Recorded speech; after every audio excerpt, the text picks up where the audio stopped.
T minus 10, 9, 8, 7, 6, 5, 4, 3, 2, 1, 0.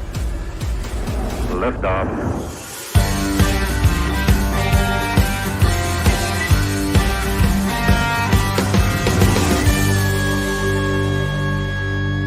Shake it back! Does that feel good? Yeah.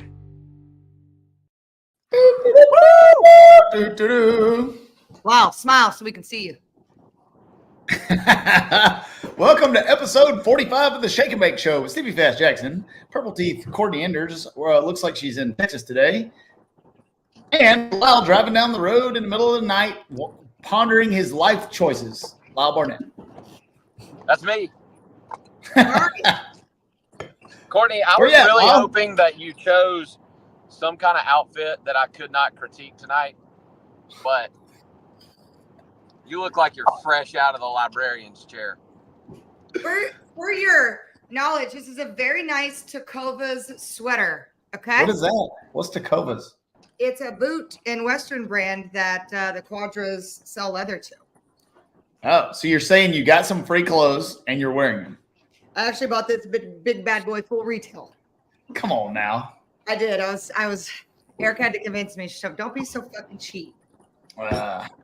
Welcome to episode 45. This is what do you got there? Some soup? I'm finishing my dinner. I got some soup. You do look like a librarian eating tomato soup. You got your teeth out. And then, so this is a weird Wednesday again. Lyle had the basket weaving competition last night.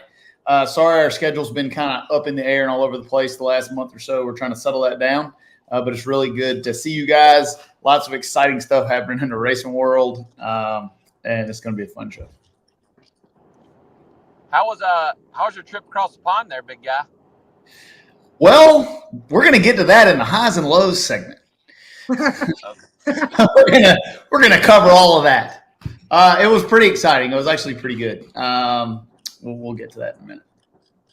All right. I have had a action-packed 14 days. I'm just letting you guys know. When I logged on, I don't know if any of y'all use StreamYard, but you can see like the production messing with it. All I could see was Delta Airlines, so I am excited to see what happens here. It's been a full tilt 14 days for Stevie Jackson and KTR. If y'all hear something that sounds like a chipmunk is trying to break into my office, we're having a high stakes KTR cornhole tournament out in the shop right now, and they're hooping and hollering and raising hell. So no, I'm not being assaulted by armadillo. Somebody probably made a good shot. Like you wear the flies that one day? We're talking about Lord of the Flies. So since the hurricane has hit and devastated the Augusta area, we've had an influx of flies into the shop, and I did get my little electric tennis racket out that Shake and Bacon fan gave me, and I've been taking them out. You look like a Shanghai Knight, like. Yeah, I walked around today with it. I had it tucked in my belt, and I was like, Good Lord in heaven. all right, let's get to which highs and lows intro do we want to do today? Which one do you like? Do it so I can...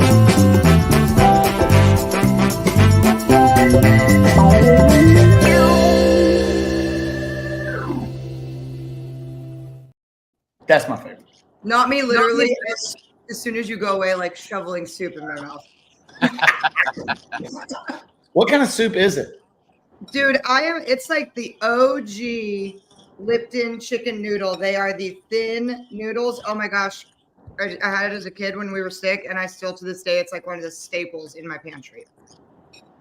Just add water, you know? Anytime I eat that, I automatically like feel sick because that's the only time you eat that. You know what I mean? I won't lie. I didn't feel great today, so I'm trying to like. I'm going to let you guys go with your highs and lows first because there's something I got to load in there. Well, I didn't send a picture for my high, but you didn't send anything for that, did you? I sent some stuff to Katie on Facebook. Okay, gotcha. All right, it's in there. But I got a call last Monday night from the one and only Lee White, needing somebody to drive an LDR car, which had never been on drag radials. I didn't know the guys. I'd never seen the car, never sat in the car. never nothing. I showed up midday on Tuesday. We made a couple test rips, and over the course of the week, we got that thing fairly competitive in LDR to have never been on radials. We ended up going 395 besides some KTR powered Buick that gave me the old donkey stomping. But super excited for Rob Kohler and that whole crew. That car is going to be fast. It's got one of those Noonan 4.6 bore space, the David Reese motor, as I call it, the small block deal, with a Pro Charger on it. And it runs really well, and we're really Lee's just kind of getting a handle on it. So continue to drive that thing, and we'll be competing in Orlando with it. So you are going to be in Orlando World Street in LDR in that hot rod? Yes, sir. Yes, sir. That thing was making good progress, made good laps. When we run you with the Buick, I did not take it lightly. I told Chad, well, I was probably going to DDT you. We got to go. Yeah, I looked over that half track, and I was like, damn, we're making a pretty good run. And then the Buick clicked in high gear, and it was all over fucking me. Hey, that new KTR Shadow Series racing engine is no joke. We're going to talk about the Buick and what happened to it a little later in the show. So that was your high? But, yeah. Are we going all highs and then lows? Or are we doing highs and lows for each one? When have we ever had a structure, you know? All right. Okay, we'll continue to go. We'll change it up. We've been going up and down. We'll go to double C there. And what's your high? The biggest high in the world. You gonna throw up that picture of Mark Ingersoll? Yeah, hold on. I got to find it. I'm not quick like, oh, there we go. Bam. Mark Ingersoll got his cowboy hat, and Wally delivered to him. Chase and Jenna went to see him and are taking care of him, and he actually was checked out of the ICU today and on to rehab. So doing very well. It has been a very, very, very tough couple of weeks, and for our team, for him especially, but adjusting to losing literally your main guy. So honestly, that's a high and low all in one, because racing in Dallas this weekend without him was absolutely weird. Chase did a fantastic job. Chase and Erica were back together on the mic, as I call it.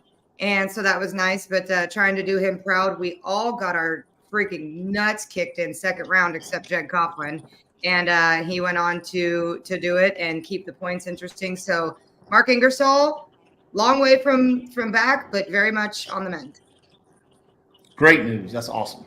And he looks so good. Oh, I love it. He looks so good. Those of you that don't know, Mark Ingersoll got a double lung transplant. Double lung on the table. We were getting updates. It was crazy. They were like, left lung out, left lung back in, right lung out, right lung back in. And if you really just think about that, I've never had anything major like that happen to anybody close to me. And like I'm sitting here working and you get the text that says left lung out. Like, that's really tough to actually wrap your head around. They took his freaking lungs out. That's nuts. Like, I know what a double transplant is. I'm not an idiot. Y'all can go ahead in the comments. But when you really try and wrap your head around that, when you're not in the medical field and you've never had to deal with that, it was a very scary deal, but he is doing so good. That's awesome. It is. So that was my high, and I had a couple other highs. Dallas was great. I forget what I said. Let me see if I can find them. Oh, you just toss them up there, and I'll see. I didn't have any lows again this week, which is bad for the future, I'm sure. What was that? Oh, the Champions Club, the Champions Dinner. Richard Freeman does clean up decently. Lyle, I was giving you room to go ahead and make fun of my onesie. So, whatever you want to say about that is fine. But Dallas was great. The Myers do such a good job. Look at me. I have my face in my shirt and my ears plugged watching Spencer run Top Fuel because I'm just a pro star girl. Sing it. Do it. Living in a Top Fuel world. Oh, it was very difficult to do that. Top Fuel wifing's hard. I went to the Dallas Stars. That guy in the middle right there, that's Bo. He plays for the Islanders, and he's friends of the Hides. We got to go see him play on Saturday night, snuck away, and he gave Dion a nice hockey stick because Dion's obsessed with hockey. So just a nice, fun, different weekend, but it was 6 long days at the Motorplex. Also got one with you with Matt Hagan. Oh, yeah, I got to race tractors. We got to race seriously on this tiny dirt road in the back of the Motorplex where the spectators park. Him and I each rode one of those, and we got to race those things full on, actually 100% full acceleration, race those things, and it was really cool. So we're starting to go on flow. You have to wait until the content series comes out to see. That's bull crap. Well, you should be able to drop that on the deal. Well, what we did learn was one was much faster than the other, so we had to switch it up to make the content series look interesting. One was much, much faster. But it was a good week. I slept as hard as I've ever slept the other night, and I'm so glad it's over. About you, Steve. My highs, probably not too hard to guess.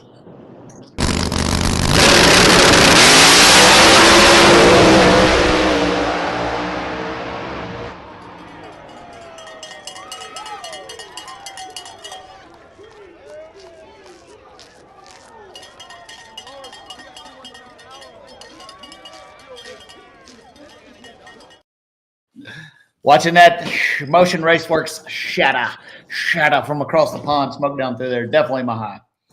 How was that watching it go? It is the most. I didn't think it was going to be as hard as what it was. When you're sitting there and you've got the sum of about 3 times your net worth, so they had a small TV set up for me to watch on, and I'm like hacked into Wi-Fi, and I'm working on Chad's tune-up. So I was running 4 cars. I was running Chad Anderson's Buick, the Shadow, and then 2 Pro Mods over there. Well, that's a lot when they're running at the same time.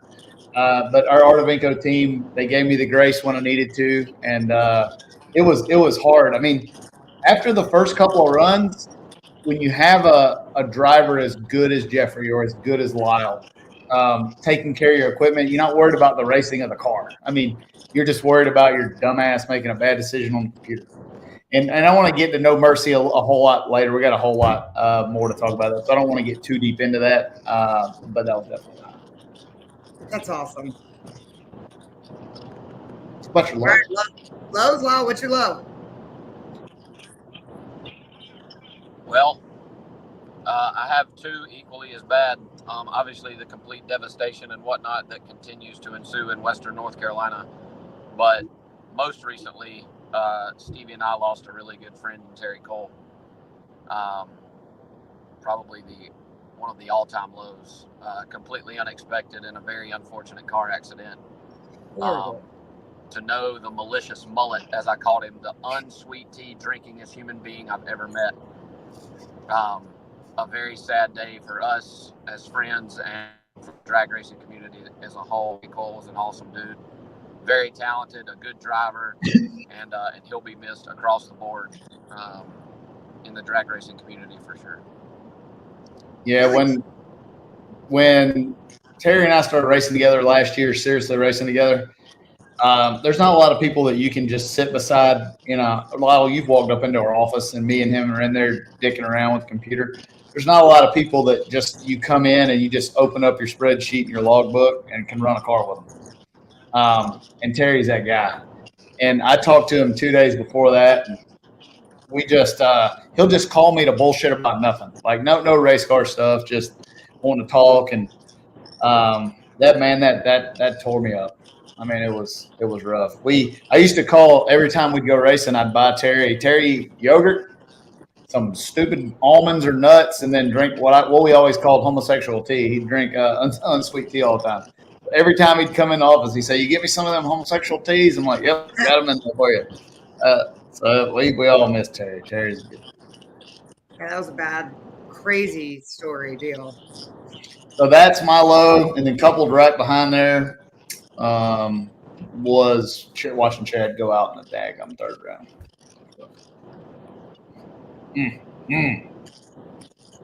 We're gonna get to that. Second show in a row. I don't know if I really have a low. I mean, racing's been good. Obviously, Erica's still on that 50th, but that's such a chicken shit low. So honestly, if I had to have a low, the amount of travel I'm doing, I am exhausted. I'm ready to be done. And every time I pack a suitcase, which I'm doing right now to go to PD area tomorrow, it is a low. So that's my low. I guess my life is my low. We need to get into Deadbeat Corner. Super positive. Do you have one? Is it Delta?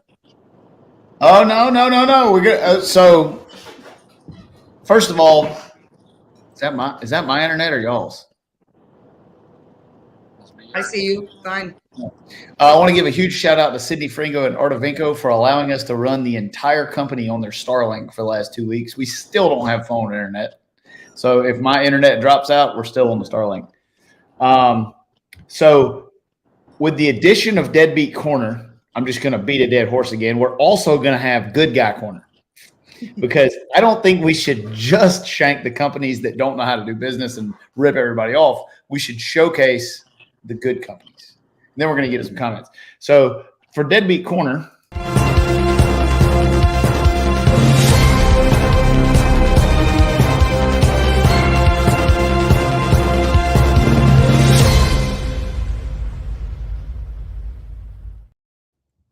shake and bake on your side.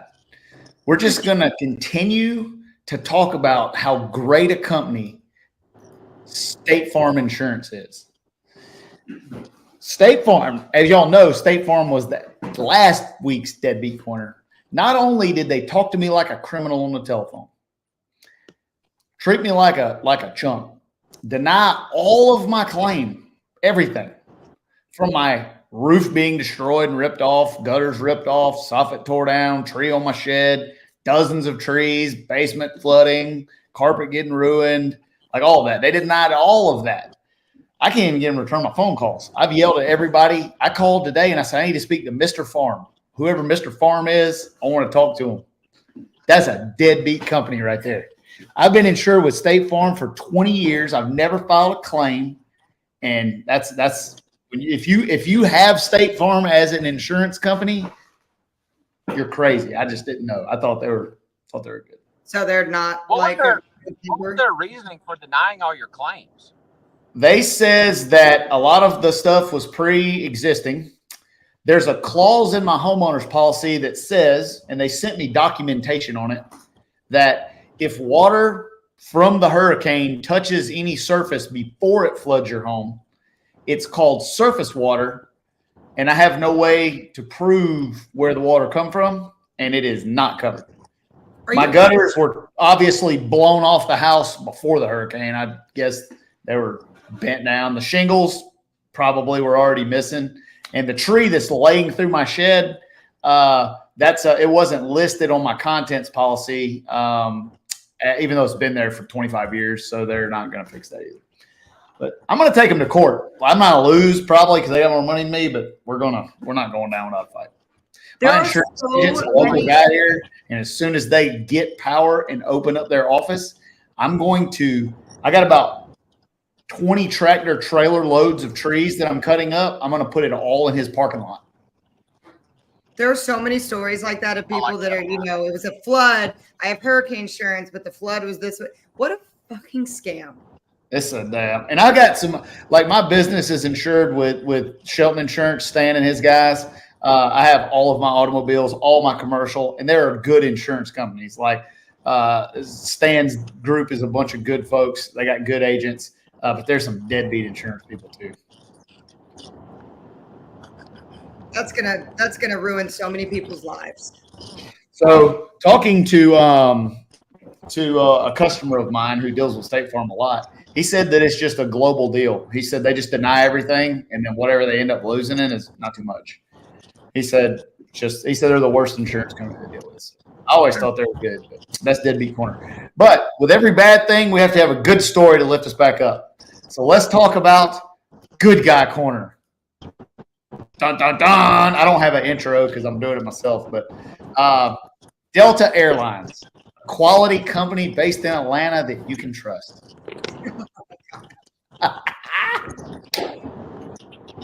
Let me tell you what happened. America's true story. This is how you do treat people.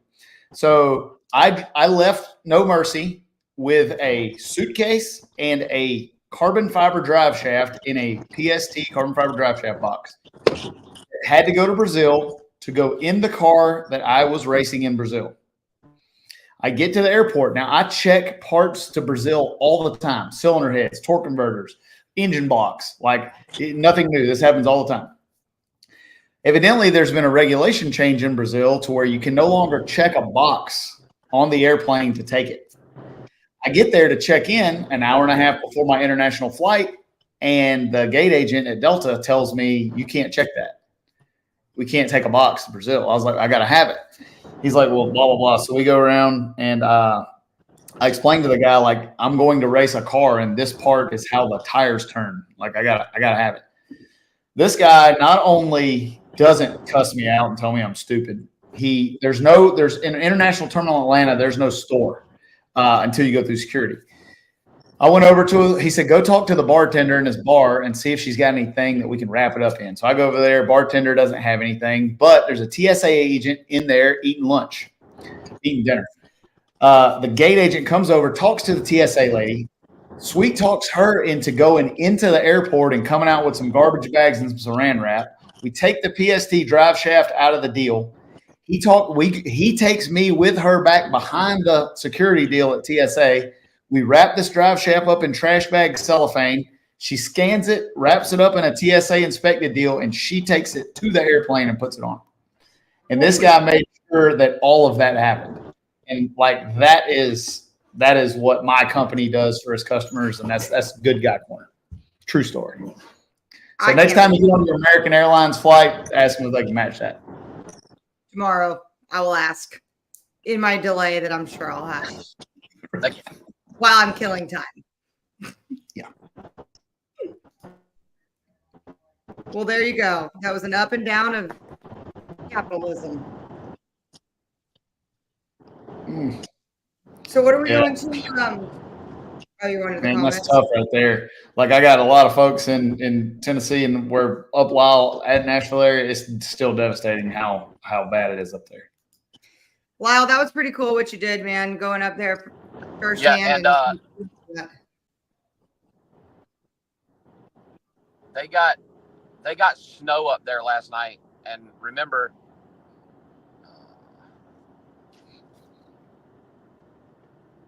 Can y'all hear me? We can hear you. I said they got snow up there last night, and remember, a lot of these people, one, are without a home, no heat, living in tents and stuff like that. So for any of you that are looking to donate further, anything to keep people warm, sleeping bags, winter clothes, socks, heaters, anything like that, because there's people up there with absolutely nothing, and it snowed. And I don't mean like just a little bit. Like it pissed snow up there last night. That's so sad. Oh, he is cutting out. Well, at least the government's giving him $750. So that was sarcasm for anybody who's going to talk shit. Yeah, and a lot of them aren't getting that. Yeah. That's a whole. We could do a whole non-drag racing show on the way that things were handled. I'm sure. Get kicked off the internet for that. We may be losing that bearded bastard. Well, I can always tell when you're getting close to the truck stop. If you saw that funny look on my face, it's because my guys just walked in front of my office with a stack of pizzas this tall and like just wafting the pizza smell at me as they walk by to the cornhole tournament. They said they'd tear you up while if you was out there. I can hear me delayed on the speaker out there. Yeah, that's the worst. They've got the easy part done. That's the talking. Woo-wee. So shall we move into? I got a couple of segments we're going to do. Shall we move into No Mercy, or do you want to talk about Dallas first? I feel like we're going to talk about Dallas first, because I'm probably going to lose you for about 20 minutes, and then I'll be at my house and I'll be back on because I want to talk about No Mercy. Yeah, I agree. Because I don't have much input on there, and we can run through Dallas quickly and then kind of have the rest of the show for No Mercy. And we have a special guest waiting in the wings. And we do have a special guest. Minutes of Dallas talk. So Dallas, the Stampede of Speed, the fastest 10 days in motorsports. everything was shooketh to its coreth in the pointseth in every classeth. To me, I don't know if you guys, you're eating, you're driving, so I'll just drive this ship here. I think, and I want to know in the comments what you thought was your, kind of marquee moment of Dallas, but I think Antron Brown and Justin Ashley, first round, 1 and 2 in points after Justin Ashley sat out 3 qualifiers for religious observance and then went out there and just kicked everybody in the face on Sunday. I thought that was no offense to Antron Brown. I don't like to see anybody run away with everything, but when you can get 1 and 2 in points, first round of the countdown is so rare. So rare. And then to have Justin just go on and do his thing after getting a lot of shit for standing on principle and business, I thought that was very poetic and cool. What you think? I think it was awesome. Like, we talked about Justin Ashley being 0-26 in the top field dragster consistently. Right. Like, that's like get some. That's like get some. That boy's a machine. But it was really cool because, like I said, there was, if you go look at the articles that were posted, hey, Clay, and everybody, having their opinions, a lot of people supported it, but of course, the few that didn't. I love when people stand on something, no matter what it is, and then it works out for them. And I thought that was really cool. The double up for Skag with Jed Coughlin beating Greg in the finals was really cool as well. So that was my probably favorite on-track moment of the weekend. So with me racing in Brazil, I didn't really pick up on a lot about what was happening. I just watched the sheets and noticed he wasn't there. And I'm like, man, where's he at? Where's he at? And then when I heard the story, that's badass. Very cool. And the battle for the saddle on Friday night, always very, very cool. Waited till it's been a long time since it was planned night running. And I love that because it's, a lot of times the sunset and whatever, but it was cool. Greg Anderson,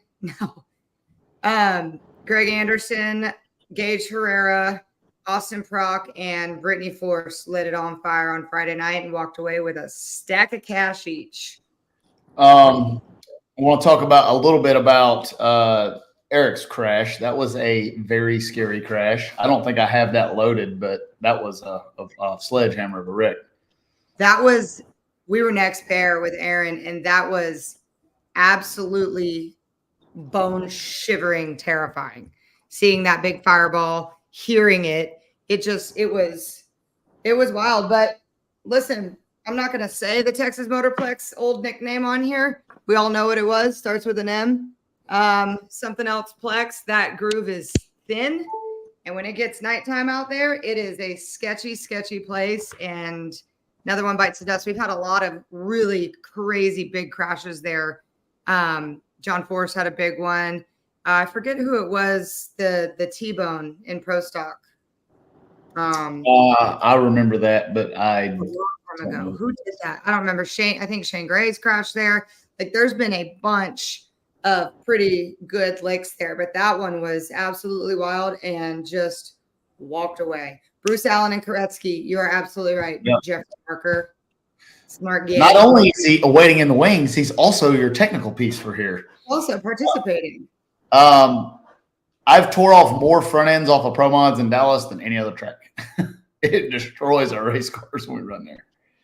It's crazy. And then I love racing there, but it's bumpy down there. And something else that I thought of as it was happening, I'm like, we can bring this up on the Shake and Bake show because y'all always have very good argumentative input. In the pro categories, we don't have an alternate rule.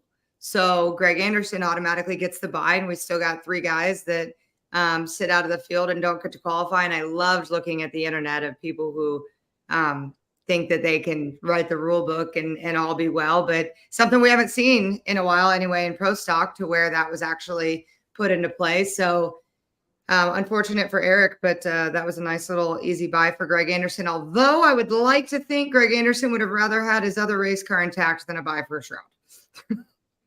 Probably. You could see him standing right behind me when it happened, and it was just like he wanted to vomit. I mean, I can't imagine that. It's been a pretty rough year, them tearing some stuff up over there, and we hate to see it. But Friday night was pretty exciting. Then, since you guys weren't paying attention, if you notice on Sunday morning, Jack Beckman was not on the racetrack. He was actually in the hospital suffering from vertigo. And so that was pretty crazy. That team has literally written the book this year on ways to not show up that are not their fault. But thought it was really cool. His whole team stood in a line. Brittany stood right there in the middle in full support of him. And he was tweeting and Facebooking and all the things that he always does. And he's all right. But what a crazy deal that was not on anybody's bingo card. Yeah, and that just shows you like vertigo is a real deal. Like I have friends of mine that fly airplanes for a living, and they've gotten vertigo and they don't fly. Like you cannot. It's not like I don't want to. I'm tough and I can do it. You don't know which way's up and which way's down. You cannot drive a race car. Like you cannot do it. It's I don't know if you're joking there, guy, or not, but I don't love that comment about the age thing. That's a 12-year-old can have vertigo. There's nothing. It's just an unfortunate deal. But Jack is just one of the coolest people. Like he was just so energetic. And then it was crazy. We're talking to him Saturday afternoon, and then boom, next morning we're like, "Where is he?" It's just that'll hit you like a freaking 2x4. You remember Tony Stewart had vertigo for a while last year. Oh, that's right. Yeah. Yeah, that's a crazy deal, but it just a couple of things there that were a bit wild. And my sister is blowing me up. Does she not know it's Shake and Bake night? It's not Shake and Bake night. Well, she should pay attention to my social media. Just kidding. She doesn't do social media. That's me. I am her social media. Let's see what other humdingers happened in Dallas. Championship battle is shaping up. Oh, Austin Prock having an issue and having to get out of the car second round there. What I love about Funny Car is watching them. So this happens on the starting line and he pops out and he just looks like this action figure, right? That pops out of the top. And you could tell this boy was not pleased. Yeah, and TV cameras are following him, but and again, people are like, oh, he's leading by this much. Why he gets so mad? That boy is one of the most passionate people on the planet. And if you don't think that he didn't want to run the table for the rest of the countdown, anything less than running the table is perfection for him. You're absolutely insane. And you ain't never met this boy. He wanted to just annihilate. If you're ever okay and happy after you get crushed in a round of eliminations in NHRA competition, you're in the wrong sport. Correct. I don't care if I've won I don't care if I won 23 or 24 races. I'm gonna be mad if I don't win 24. Yep. So that's the top fuel points shook up a little. Funny Cars shook up a little. I mean, it's still going to take a while, but then Pro Stock shook up a little too because Jed Coughlin, who was out of the mix, is all of a sudden back at the mix. Dallas goes out, Aaron goes out, Erica goes out, Greg gets a little bit of ground there, but with the commentary on the microphone was very, I'm trying to think of a positive word for dramatic. Just leave it there. About championship dreams being crushed and this and that. We got a race, 2.5 races left. Pomona is 1.5 points, and I love 1.5 points because you cannot start saying anything until at least Vegas, in my opinion. You can't say any kind of runaway or anybody's hopes are crushed in any kind of way. There is going to be in all 4 classes, 3 maybe, just a rancid battle all the way through it. Yeah, we were talking about it in a meeting earlier about 1.5 points and double points. As a competitor, I hate it, but as a showman, I like it. It keeps the fans engaged. It keeps the sport interesting, and I like it. I mean, I think it's good for the sport. I think it's great. I agree. When you're the one on top and somebody right, it's terrible. Where they couldn't have gotten you before, it kind of sucks. But now we've got 10 odd rounds of racing left and 2 races, and it's gonna be a heater. Well, Stevie, in Pro Mod, how many years since you've been running has the Gainesville winner won the championship before we implemented the countdown?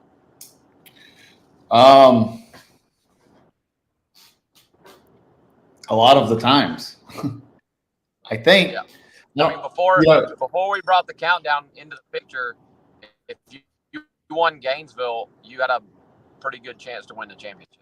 Yeah, if you won the first couple of 3 and got it going before the hot weather come in and shakes it up, yeah, you had a good shot. I know I went to the final in Gainesville and won the championship. Jose, happened a lot. It's kind of like the same deal. Mike Castellana did not win a race last year until Vegas and won the championship. Mike, I keep getting a lot of questions about when we're going to grudge racing. We are ready, willing, and able. We got to just find a victim to go grudge racing. A victim. Well, anything else about Dallas? I didn't write anything down, but I think those were the humdingers I definitely wanted to hit on. First round, AP, all the shakeups. It was a hot bitch. It was 98 degrees on Sunday. And now today it's 60. Yeah, so like in Georgia, this is the sweet spot. Like we suffer in the summertime, but like today it was 60 degrees. It's going to be 30 tonight, 65 tomorrow. Like it is, we're in the prime timeness. I've seen a couple things about Reinhardt and stuff. Dallas has its own talent, if you will. The NHRA people, a lot of them are still there. But they bring in some of their own announcers. Jason Logan doesn't come in because they have the head of entertainment for like the PBR doing all their stuff. So the racetrack in Dallas, the entertainment side of it is decided by the racetrack itself. Hell, they even let me announce on Wednesday and Thursday for the sportsman stuff, which was really cool. I've never done that before. I was scared shitless. I was supposed to go up there and Brian Loans was going to just teach me, give me some things. And he just put the microphone in my face and started pointing at the screen. So that was cool. But yeah, so the Myers and Texas Motorplex, they're in charge of all that. So nothing happened to Alan. It's still the same old deal, but they are just moving some talent around and he'll be back. Yeah, we do that internally too. You get the same folks working together for too long of a time and it can just get monotonous. You know each other too good. You know, we move team members around on different cars and stuff all the time. You know. Yeah, they like it to feel a little different, sound a little different. And if you watch the show, I mean, it definitely did. So, yeah, nothing below the surface there. Everybody always thinks that there's something you say and then the real truth, but the Texas Motorplex was in charge of that. And for some odd reason, it wasn't him. The reason Georgia is God's country and the land of milk and honey is because in the winter, sometimes it'll get cold, like 20s. But really, you can wear shorts 11 months out of the year. It's glorious. Same here, except today. Well, I guess we lost Lyle to the truck stop. I was going to wait before he got on before we bring our guest on. But if there's nothing else to talk about Dallas, I want to get on to the radio tire race. Let's go. This is where I just watch as a viewer. No, you don't. You got to bring in some input. Like you're the flow 1000. Much like you guys, I just watched the sheet. I didn't get to really see live action what was going on. So you didn't see the baddest door car in the world blazing up and down the track? Oh, I saw it. But I mean, I wasn't like following, like watching it as a race. I was living in another race. Heaven forbid. But no, we were rooting for him. And everybody, I will say this, the NHRA like crew chiefs, and when you're out there on the track and they're looking at it, they were asking about it all weekend. And a bunch of them were like, do you see that shout out? And so like people, they were watching. There was some flow racing going on in some pits, which also, I don't want to hear nothing about it. If y'all knew what those boys did to put that show on with no power, no internet, no nothing, it was miraculous. We all but canceled it, the streaming of it. It was a miraculous feat to broadcast that show. And I think it was fine. So hush. Ben, yeah, I've tuned race cars as long as I've raced. That's the only way that I can figure out how to make enough money to go racing. So yeah, Marcus definitely wasn't the first thing we worked on. Me and Barker Max actually did that together. That was a fun deal. All right, without any further ado, I want to bring on our guest, his first time RVW entry into the RVW class. He decided to show up and run No Mercy 15. And he's undefeated in RVW history, winning his top sportsman driver of all time, and a good friend of mine. Only person I'd probably let just jump in my hot rod and drive it like that. Jeffrey Barker Max. Barker. As you can see, there's a few Wallies behind him. Just a couple. Got a couple of Wallies back there. Parker Matt, what you up to, buddy? Is he muted? You're muted. You got to click on the bottom of your screen, bottom left. There's a little microphone. Oh, other one. Click it one more time. There you go. No, you got mic problem. No, he's got to click join audio. Yeah, like click on settings at the bottom. You can tell him how to do it. Oh, fuck, I don't know. Check on the bottom there where you can see your face, Jeffrey, those 3 little hamburger dots. Try and click that and put join audio. Does that work? Somewhere. Like Where's your wife? Let your wife help you. She's smarter than you anyway. I'm going to say this while you can't speak. Yeah, State Farm called and said you actually lost an E3. Sorry, we're not covering that win. What if you can't figure it out? No, we'll get it figured out. It's tricky. The first time you do this, yeah, you've got to actually press join audio. Yeah, I've never. Nope. Hey, maybe you can sign it out. You can be like A, B, C, D, E, F, G, H. Nice. Come on. Click on your face down there in the left corner and see if anything happens. Yeah, you definitely have it muted now because your microphone is crossed off on my deal. Oh, there it goes. We're just having all kinds of shit today, aren't we? It's me. Oh, looks like it's gonna be me and Double C talking about the.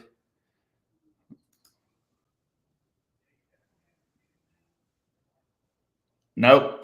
Go to settings, audio, and make sure it's like should be like default to your computer. So on the bottom where it says settings, it'll have a place where you can choose your microphone. You probably don't have your computer microphone defaulted.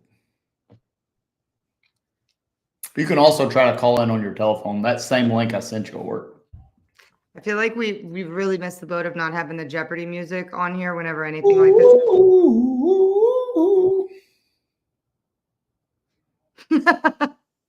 Oh, now it's at least muted. So now try and unmute it. Maybe it'll work. I can hear me out there in the shop, and I can hear all my guys laughing at us. Well, they can laugh all they want. Hey, while we're waiting on while we're waiting on to figure that out, I have a new announcement. Go ahead. This would be a very good time to drop the brand new. Let me see if I can find it. Always awesome, highly coveted, very limited edition, No Mercy 15 winning brand new Shadow 3.0 racing t-shirt. Y'all wonder how we got that thing done so fast. You got a picture of the Shadow smoking down through there. We got limited quantities on this deal. It's a badass t-shirt. It's done in the soft t-shirt that we always do. We don't use the bootleg t-shirt brand. It costs us a lot, but it's a nice shirt. Available at killintimeracing.net while supplies last. I had quite a few shake and bakers at the Dallas race that came up and just wanted to talk or take videos and whatever. And we love it when y'all do that, when y'all come up to us and have that. Is he texting you trying to figure it out? No, I was. He's probably talking to like some smarter computer nerd than me. You can just mime it out. You can be our little circus mime, Jeffrey. Yeah, you get this some is white perfect. I've always wanted a scenario where I could say whatever I wanted to and you couldn't talk shit back. Oh man, think about if this happened with Lyle. Think about this happened with Lyle. You could just wear his ass out and he couldn't do anything. Oh, I definitely at least got the bird, so he still likes me. No, Clay. I wish somebody would do my shirts. We one of the greatest things we ever did was outsource Erica's merch. I won't even lie. One of the best things we ever did. Well, Stevie, while we wait on him, you want to? What do you want to do? You want to start to tell the story of the weekend? Yeah, let's talk about it. So everybody keeps asking while Jeffrey's getting his IT stuff fixed. Everybody keeps asking why I wasn't driving the Shadow. And I posted on social media, but if you didn't see it, I had a scheduling change for Brazil. Our race in Brazil for the championship was supposed to be the week before. It got pushed and moved a week. So I kind of had a very tumultuous week. We have a brand new package in Chad Henderson's Buick. He's got our brand new latest KTR engine platform.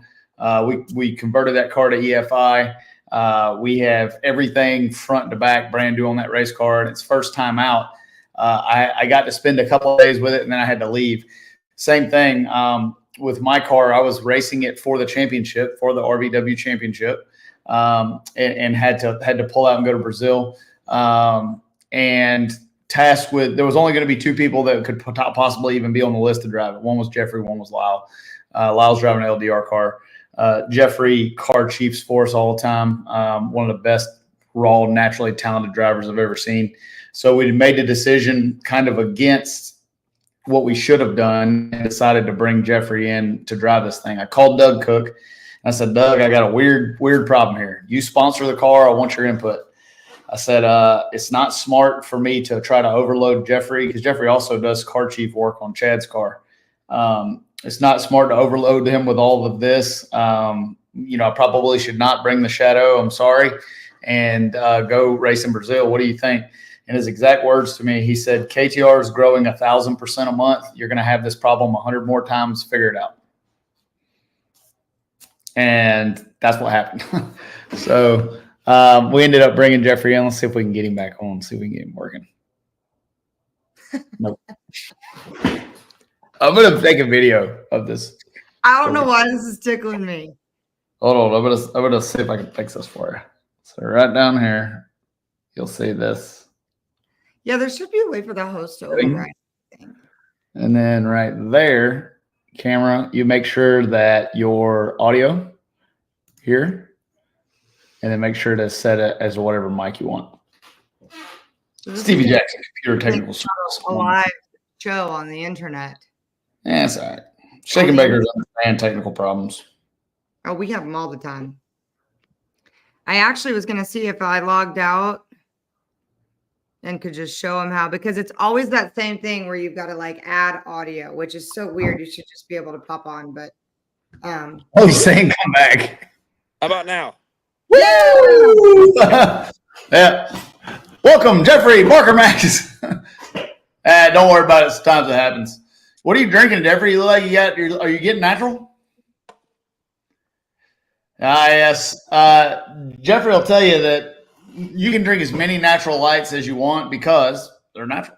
They're all natural. All your crew guys just text me and told me to get my shit together. We're having I got to figure out who's winning the cornhole tournament out there. For those of you that don't know Jeffrey, longtime sportsman racer, drives pro mods for us. He's U.S. Nationals winner, kicked the shit out of me in the U.S. Nationals. Good buddy of mine. What's been going on? Tell the folks a little bit about where you're from, what you do for a living. How'd you end up getting stuck being my buddy? Like, I'm from Kathleen, Georgia, right here where I still live. I've been racing since I was 9 years old in the junior dragsters. Raced sportsman stuff with me and my dad for years, and won a bunch of stuff, and was fortunate and drove some grudge cars for David Floyd here, a local guy, and that ain't how I met Stevie, but that's how we got hooked up. He come to the track, and I was driving David's car, and he was tuning at the time, and he asked me if I'd ever drove anything. He was like, "You ever drove anything? Like, you ever drove anything fast?" And told me he's gonna flip me over, and I was gonna catch on fire and all this stuff. And then I think it took a couple months for him to realize that I probably made as many runs in the car as he has, so he kind of eased up on me. Yep. I would, like, I get there and I'm working on this, like, this thing back then runs like 430s or something. And like, here's Jeffrey, and Jeffrey's was it that fast or a slower than that? No, I think we're like 390s.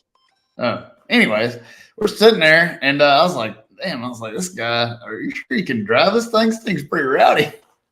And next thing you know, he's driving the rowdiest car on the planet. That's pretty rowdy. I remember the first when we run that thing, like, it may have spun a couple times, and then it left the start line, and I lifted, and you come back, it's like, why'd you lift? And I was like, it's skipping. And you're like, it ain't skipping. And sure enough, it knocked the intake rocker off. Yeah, I was cussing him out. We're on this nitro car. He comes back and he lifts, and I was like, well, David's yelling at me because we're not going down the track. And I was like, it's not skipping to come back and rock arms off of it. And I was like, all right, I'm going to shut up. I was like, Jeffrey might know a little bit more about racing than I do. Turns out it was. Had a dent in the valve cover. Yeah, it was a dent in the valve cover that time. So we kind of met nitrous racing. All right, so then we decided that we were going to. I called Jeffrey. I actually got a call from Donald Long. Yeah, back up before that. I used to go and cook. Yeah, we got to back up to the cooking. That's when we had fun. I'd come and cook and drink 1,000 beer and just win and stuff. Then the story you're about to tell came next. So Jeffrey would just show up and he'd cook ribs and stuff, and really he just cooked. He didn't work on nothing. We just got hammered all the time and won everything there was. And then we decided we was going to get serious about racing and start like a business, like a dumbass, and start racing cars for a living. So Donald Long calls me and he says, hey, I need all the nitrous guys are crying and says nitrous is outdated and not competitive anymore. Is there anybody that you can get to come run a nitrous car and like run good with it? And I told him, I think the nitrous car is the most advantageous combination that they have. It should be the quickest one in the world.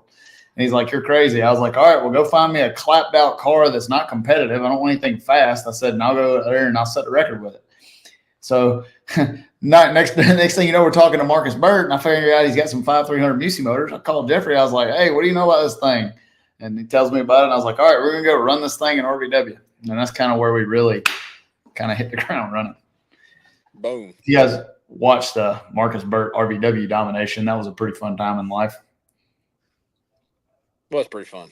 It was pretty fun setting the nitrous record by over a tenth or second time out to the track. You left out the most interesting part of your whole life and story, Jeffrey. Your race car driving ass wife and your cool kids. Yeah. Hold on. I got some photos there. We ain't got there yet. We still, at this point, I don't even know Jeffrey's married. All I know is he drives a motorhome around and he's always at the track. Chronologically. Okay. We're setting world records and stuff and drinking natural light. And I'm trying to teach him that natural light is not the best beer. And he's trying to explain to me that it is. And next thing you know, he's in a Pontiac. We gotta get then I'm on the track. Then I'm on Z-Max backwards in lane 4. Yeah, so then like I tell him, I was like, hey, I want you to drive this Pro Mod I got. It's a turbo Pontiac. And his dumbass says yes. So we got Belushi's GTO or GXP or Bonneville. We call it Bonneville. I got it out there running quarter mile with me tuning a turbo car, which probably not too smart. Spun it around, tore the rear end housing out a couple times. Next thing you know, I got him strapped in a nitrous car, blowing the hood scoop off every time we go down the racetrack. Used to be a theme here. Yeah, but we're winning. Winning U.S. Nationals Wallies. You got all them Wallies back there. There is one up there from U.S. Nationals. Phil Schuler tells me all the time, don't get confused. That race car is just a screwdriver. It is made to put the screw in the hole, and don't treat it like nothing else. That's true. We have done that. Somebody asked how many Wallies you have back there. Do you know? Don't. Some of them are Lindsay's too. So there's all the Ironmen are Lindsay's, and 2 of the Nationals are Lindsay's, and a handful of the small ones are. I don't know. There's probably 50 something maybe. Right. Yeah. So like when people told me they're like, who's this guy driving Stevie's car? I'm like, he'll be okay. He'll be fine. Yeah. He'll be fine. Most people look at me and are like, they looked at me like, why do you have a fire suit on? Because some of them guys, the radio stuff, they don't know who I am. They do now. What's funny is like what you said, Courtney, about Lindsay. A lot of those people that see me at those races, I mean, sure they know. I guess I'm married. I wear a ring, but they don't know who Lindsay is. And then Lindsay's there, and the kids are there. And I was like, you want to come up here in the staging lanes like all the other wives and like hold my door and stuff? She came in the staging lanes for about 7 minutes.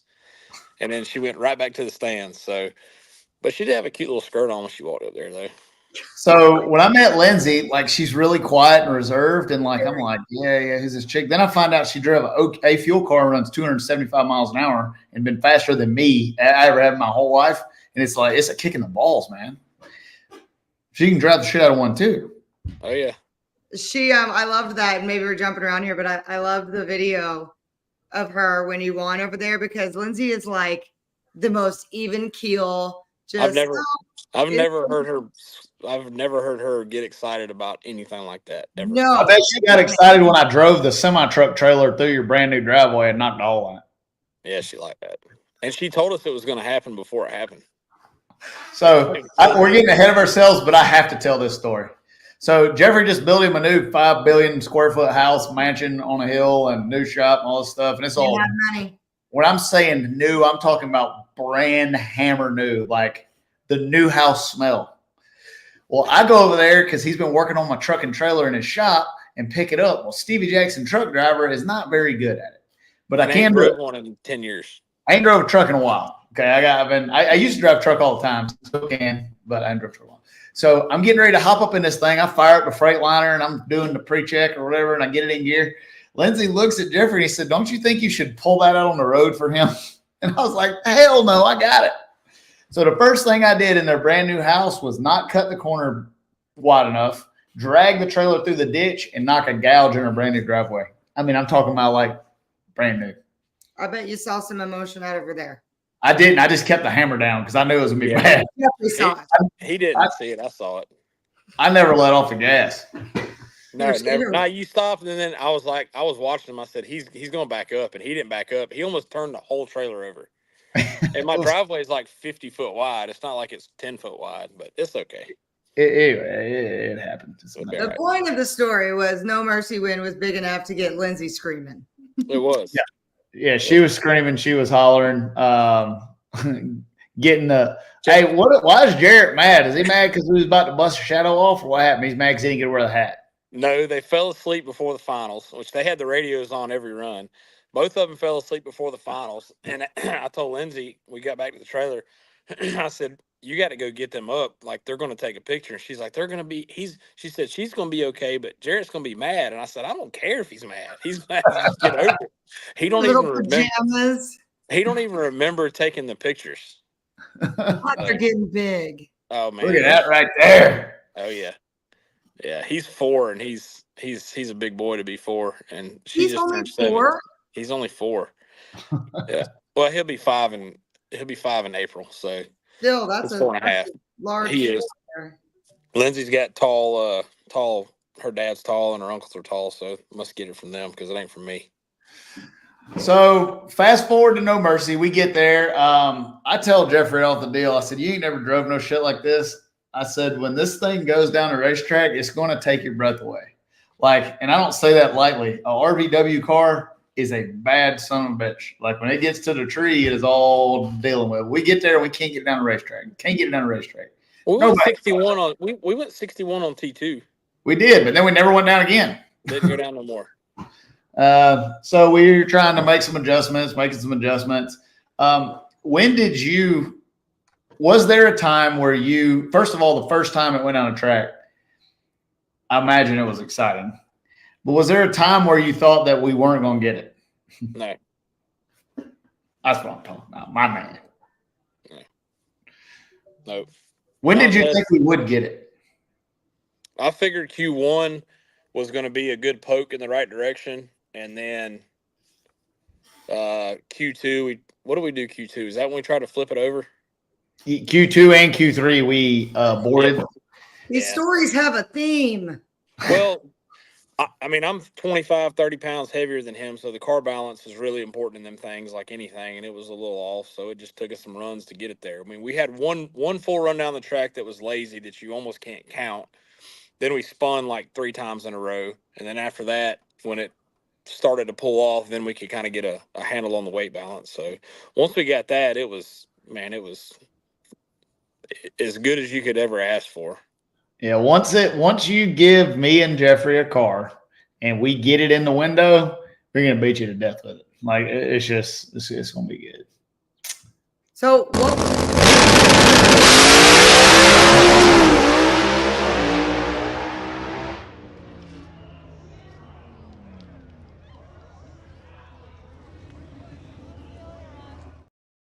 I mean, look at that thing. I mean, I'm gonna have to show you again.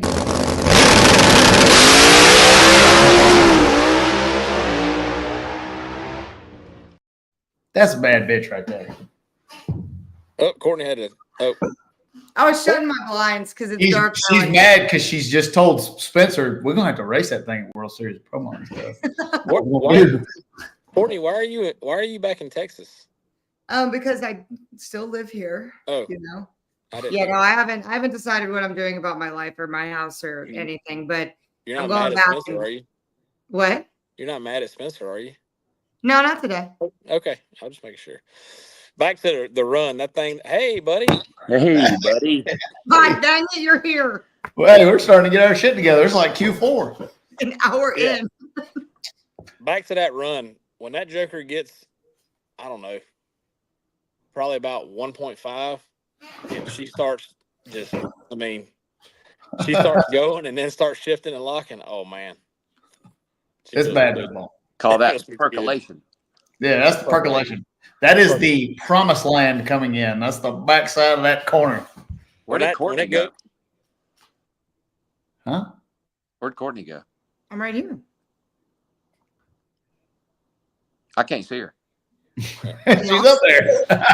Can everybody else see her? Am I invisible? Am I here? I can't hear her either. Man, that might be nice. Hey. Yeah, whatever. Whatever. When that thing shifts and high and drops about 4,000 RPMs, oh man, she starts chugging. It feel good. Feels real good. Lyle Barnett. God, this is kind of nice. I can't see or hear Courtney at all. Hey, Courtney, you can just wear his ass out. I really can, because like everyone else, the comments. Can she hear me? Y'all hear me? She can hear you. You can't hear her. All right, I'm gonna get out and come back in. All right. Oh, see, he missed me. He can't do it without me. Yeah, he can't do it. So in addition to driving the Shadow, Jeffrey also helps me work on Chad's car. One of the highs of my race this week was watching the Buick run good. Chad, All-Star Plumbing, Chuck, wife Marie, Haley, everybody on that team puts in a bunch of work. And I know Jeffrey gets excited about seeing his Buick run as I do.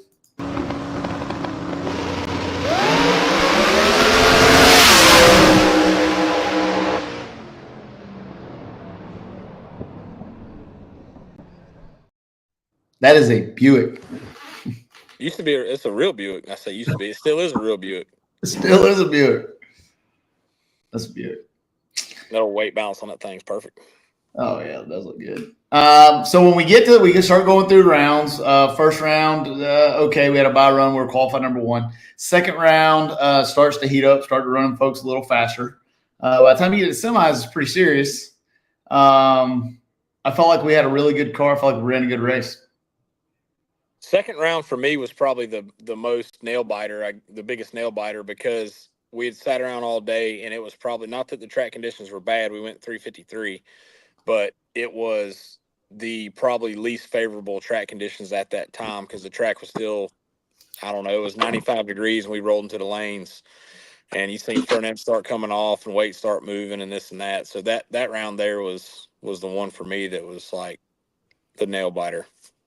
You always have to run a couple of rounds at radio races that are hard. There's always that 1 or 2 day run. And it's really hard to take cars that run bottom 350s and 340s and slow them down to make them go down a racetrack. We doing, Mom? Who's gotta go? Hey, Melissa. She gone. Oh. She said, "Can you please not walk like a Clydesdale?" Oh, Young is sleeping on Nash is asleep. Can you please not walk like Clydesdale? That's great. Can you hear me now, Lyle? Can you hear me? I can hear you. Can you hear Courtney? What'd you say? Can you hear me? I can now, damn it. Oh, man. Well, life is well again. Okay, anyway, y'all proceed. Now, I think we've been here an hour and 4 minutes. We may have our shit together, so now we can roll. Oh, Lyle's gone again. No, I'm back. Oh, there he is. See, I was in the winner's circle. There he is. I was in the winner's circle.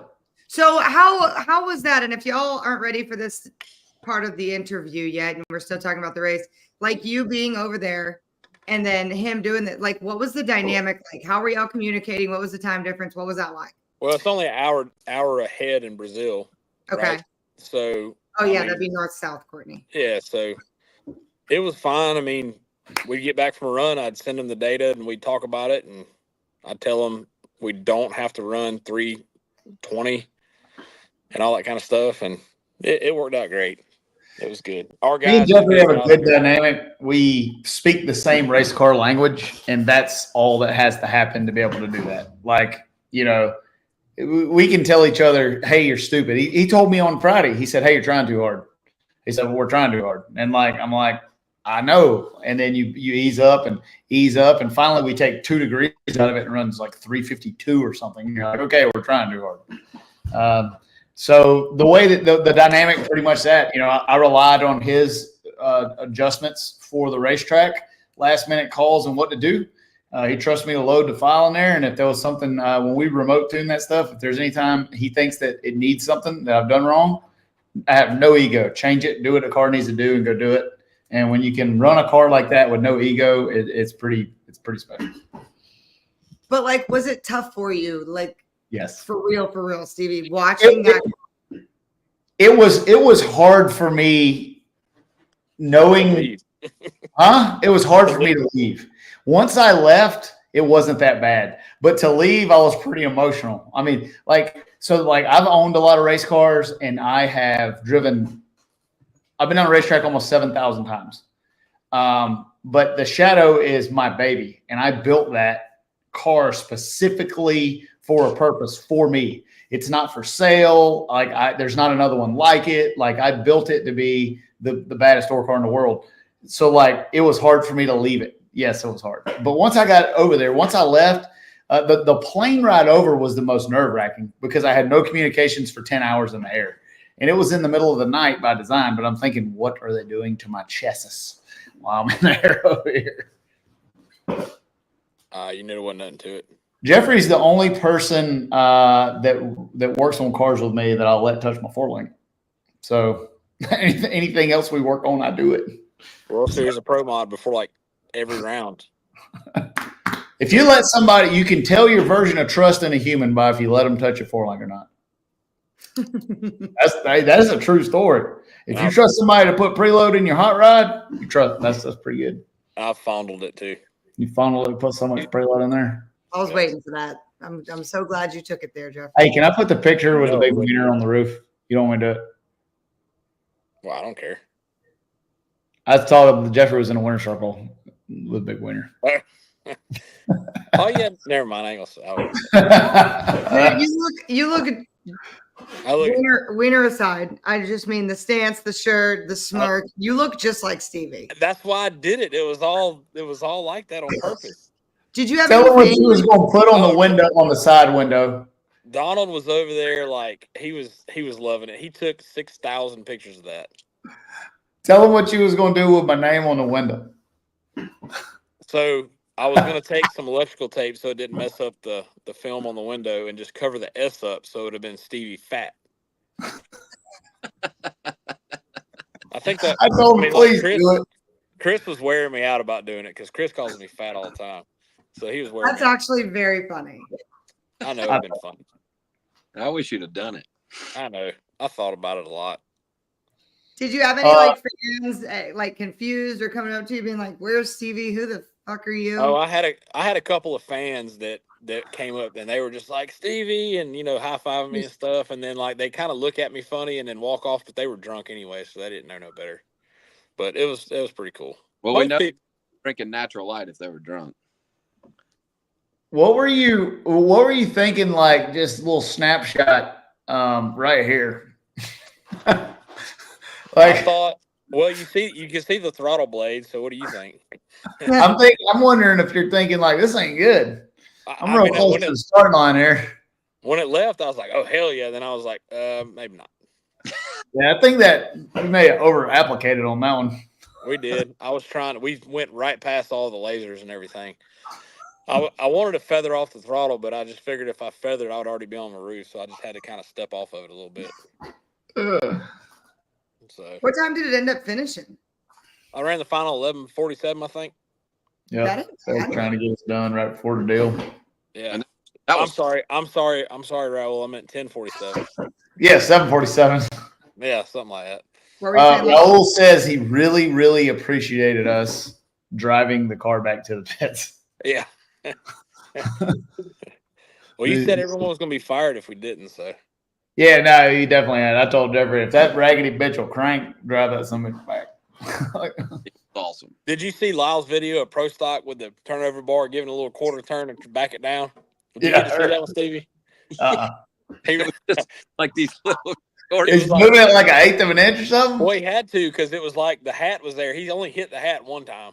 And it was like he was doing like that. Lyle was making fun of it. It was funny. I can hear them laughing at Pro Stock out there in the shop right now.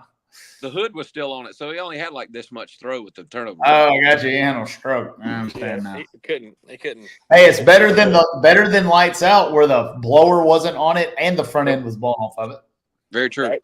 That's right. Ryan was so happy we didn't knock the body off of it. He actually represented at his kid's school, representing some KTR in his that's a little blurry, but he's got on a KTR hat with his Donuts for Dads deal next day. He was so happy that I didn't knock the body off of it again. I got his hat on. Hell yeah. I send Ryan like hundreds and hundreds of $1,000s worth of business, and he pays me with t-shirts and hats. And you're happy as lark. I'm happy as hell. I don't care. Well, I'm still waiting on my freaking camo MacFab sweatshirt, so you're doing better than me. Hey, winter. It was last winter when I tried to get one. It was cold before, and I still ain't got one. I'm gonna get one. They were all there, and so was the trailer. All you gotta do is walk your fucking ass over there. I wasn't there. Well, that's your fault. Chad, I thought that. I mean, Lyle, I thought that was a really stand-up thing to beadlock Chad's wheels for his birthday. I did in between rounds. You don't know, like, so I'm in Brazil, and I am loading the run between the rounds, and Chad tells me that y'all have beadlocked his wheels in the middle of competition. Yep. And I said, "What?" He texts me and it's like, did they really just beadlock the wheels? I said, yeah, but they warmed it up and they're not bent no more. I think that's what picked it up. It ran better and it smoothed the drive shaft out down track. I think the wheels were bent. Dude, so I'm going to go back on my bent wheel kick for just a minute. I have zero problems with Weld products at all. I think they make a great wheel. But for all of you out there running these Weld Alphas on these high horsepower drag radial cars, stop. Your car will be faster without them. That's 100%. Every time I've taken them off, the car runs better because the wheels are bent. I got a call tonight. I don't know if they want anybody, and I don't know why it would matter, but I'm not going to say. On my way home, and they said, hey, we've been noticing some stuff going on and saw a video or listened to you talk about it or whatever, and these things are definitely bent. And in the morning, this was tonight. In the morning, they're going to drive to my shop, and I'm going to build them a set of wheels in the morning, and by lunch, they'll have a brand new set. But stop with the Alpha stuff. I don't care if it's the Pro, whatever it is. The Alphas are not made for the high horsepower. I don't care if it's a 2,400-pound nitrous car or not. Are not for that, and I can help you. Just 844-257-5502. Call me. That wasn't fast at all. Yeah, Raul says it was 10:59. Oh, that's what I meant. 10:59. You were so excited you couldn't tell time. It's fine. I know, watching Chad's car almost fall off of the Projects the day before and watching it sit there and not fall off the Projects has to be better. Yep. But we did beadlock them. They brought them over. We broke them down, re-beadlocked them, and he put them back on. Plenty of time for the next round. I did actually. Thanks for noticing, Ben. I noticed too. Can we get since Jeffrey's on here, we can get. Did any of you guys see the starting line debacle between Brylan Holder and the guy in? It looks like Kluger's old car. I think his last name is Priest. I don't know him. I apologize if he listens, but did any of y'all see that? So I saw it, and then I saw him back in competition, but I don't know what happened. So Katie loaded the video. I can't commentate while it's on, though. But all right, hold on. Let me see if I can find it. It's Lyle No Mercy, I think, or in him. All right, I'm going to play it, and then I'll let you talk about it. Bakersfield, California. No, he didn't just run, but his old car just ran. The Australians own it, the Nova. Belonged to this kid's dad not only a year ago, 2015. Chevrolet Camaro from Proline Power. being took care of by, I believe,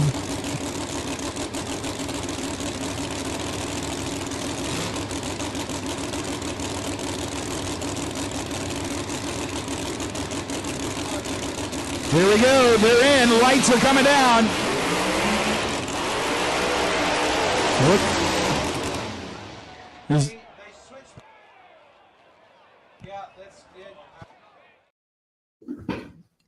So I was standing just off to the side, and I think Priest is the dude's last name, but I can't remember. Anyway, the guy in the 67 Mustang pulls in when the guy comes from bringing him in the beans and squats down, he has the top bulb on.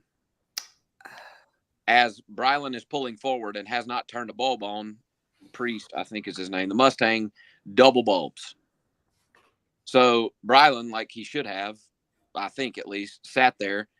Jamie, the starter, walks over to tell the Mustang to back out of the beams. As the Mustang is backing out, not only does Brylan pre-stage, but he double bulbs. Well, then the guy in the Mustang jerks it back in gear, stuffs it all the way in, and the tree drops.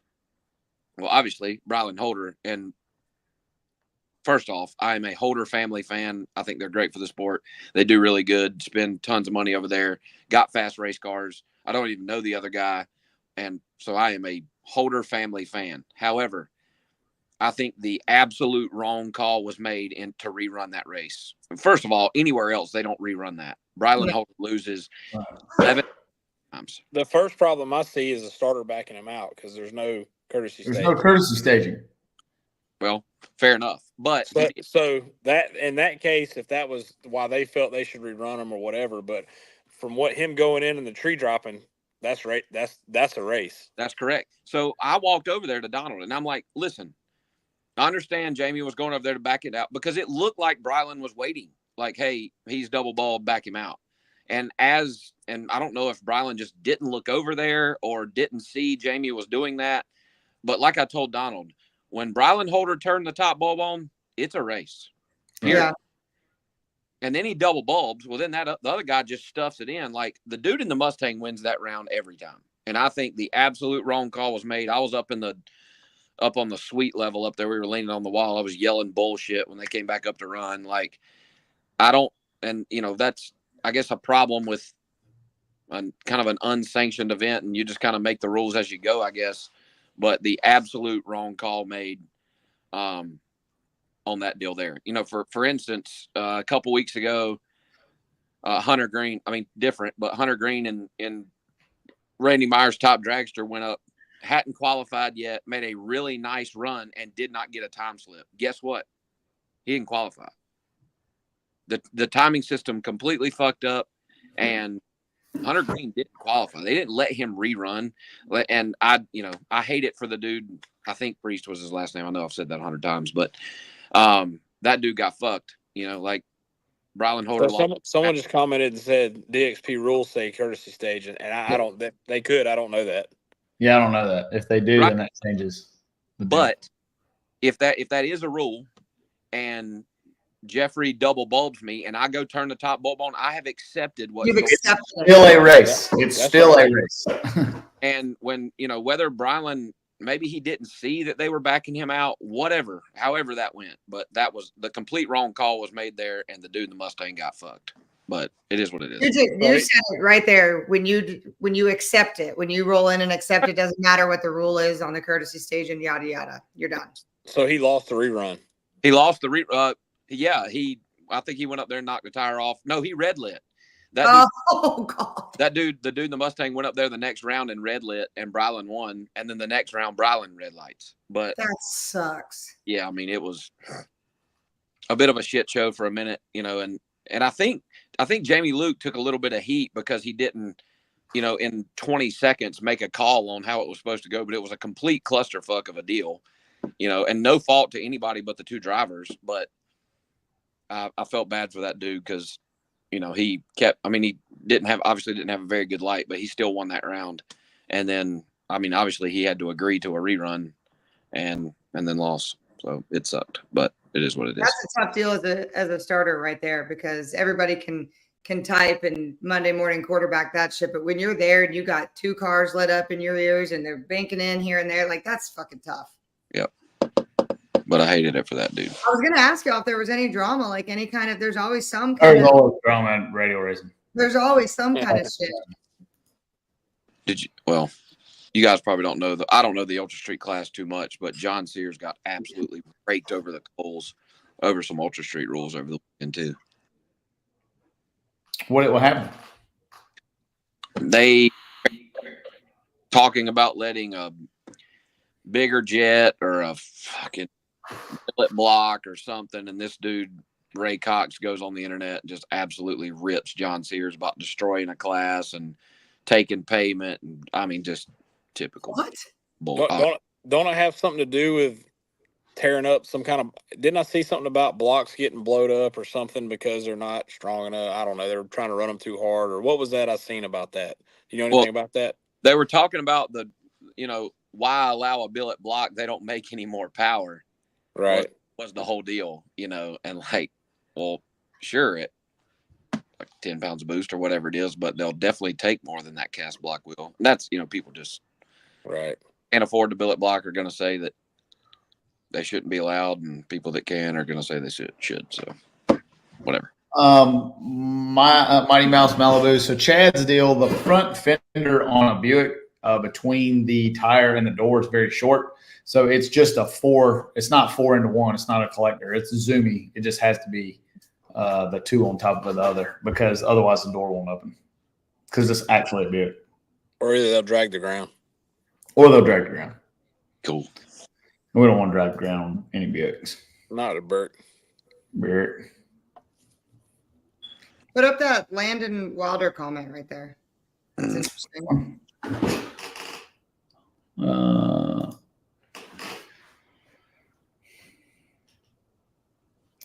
I was on the starting line and asked Ray Williams Sr., who's a race director, and he said the first race was the race, so someone must have overrode that decision. Yeah, well, when I was down there, and not that my opinions matters, but like I stood there with Donald and Raul, and I'm like, listen, again, I'm a Holder family fan, and I don't nothing against them, but when Brylan turned the top bulb on, he accepted what was going on over there, and that's it. It's over. And I thought that was the decision. I walked back off and went back to my beer cooler, but well, I got donkey stomped by the Brick. Okay, so I hear you. 1 or 2.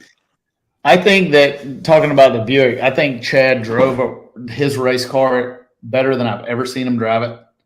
I think that team has turned the corner, and I think folks are going to have to race that car for the championship next year. Like, that's a bad unit. They got a good crew over there too. Absolutely. Everybody gets along. Everybody's having fun. Like, and that's win. Everybody wants to win, but they want to win. They want to win. And this was head to head, basically for the championship. Chad left on Blevins 37-65. Got nipped down there at the finish line. And the reason why is because the wrong file was in the car. That's a connectivity deal. It's probably my fault. We don't know. The right file was emailed. The right file was in the computer. The car had the file from the run before in it, and it ran the same thing it ran before. So that's one of those deals when you're 6,000 miles away on TeamViewer that can happen. It sucks for them because they put in all the work. Should have won the race. Yeah. I was heartbroken about the beer. I want to know what Duck said when you told him you weren't running the shadow. He didn't tell him till like. I bet. I told him like Tuesday. Noon. Oh, it had to be Tuesday because I was in the car Tuesday. Yeah, I told him Tuesday because I knew he was going to kill me. But like, I care enough about the class that I fielded the car, and like that's what shows like. Because I didn't want KTR, we're about the sport. You didn't and want the to? sport is better when that card is there. No, he can tell you. He called me and told me what was going on and told me he wanted me to take it and run it. And it took me 2 days before I told him I would do it. Yep, he said I'll think about it. He didn't say heck yeah I'll do it or nothing. He said it took me about 2 fucking seconds. So. Hey, I would have opened the door and Lyle would have been standing there in the spare dude, like Yeah. Speedy Gonzalez. Yeah, when you called on that Monday, I'd have been like, "Yep, I'll be there tomorrow about 2."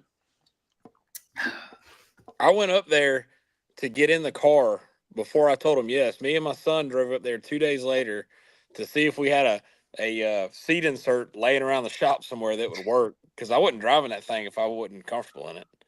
Yeah. Did you ever had to mount him a cup holder in there for natural? No, I didn't do all that. I had one in there after the final though. I want y'all to know that my car is completely wrecked with confetti. There's confetti in every orifice of the I'll tell you, it took us like 6 races to get that out of the sprinkles out of Erica's car. So good luck. When it leaves the starting line in Orlando, there's going to be confetti coming out of it. I don't know. You'll never get it all out. It's What all is, stuck in the tires. It's still stuck. First burnout, it'll have confetti on the tires. What did Lindsay say when you told her he wanted you to drive it? I can probably guess. It's one of those deals where she don't care. She probably kind of thought, I don't know, but then she don't want nobody else to get the glory to get in there and do it. That's awesome. You know, no offense, Lyle, but she'd be like, "Nah, I want you to drive it, not Lyle." Nah, she'd been all right if I drove it. Only me though. Yeah, Probably. and I said this earlier, Lyle, when you were off, when you were at the Lot Lizard getting a hamburger or whatever. There was only 2 people that's name was even come up to drive this thing, and that was you and Jeffrey. And my thoughts were, if I was going to be there doing it all anyway, I was going to get the glory. So I'll let either one of you guys drive the shit out of that thing anytime. well, hell, Lyle, there you go. World Street Nationals, baby. World Street, I'm gonna be driving because I want to go fast too. That thing does feel good when it drops down a high gear. When that Shadow Series gets revved up, when Bob comes in there and gets the ram shaft going. Well, the G meter's doing like this right here, and then it goes in high, and it goes like this. So that's because it finally gets the boost, because they got about 10 pounds of boost because of the overdrive we're running. She's out there just finally decking around for about an hour, and then finally gets revved up.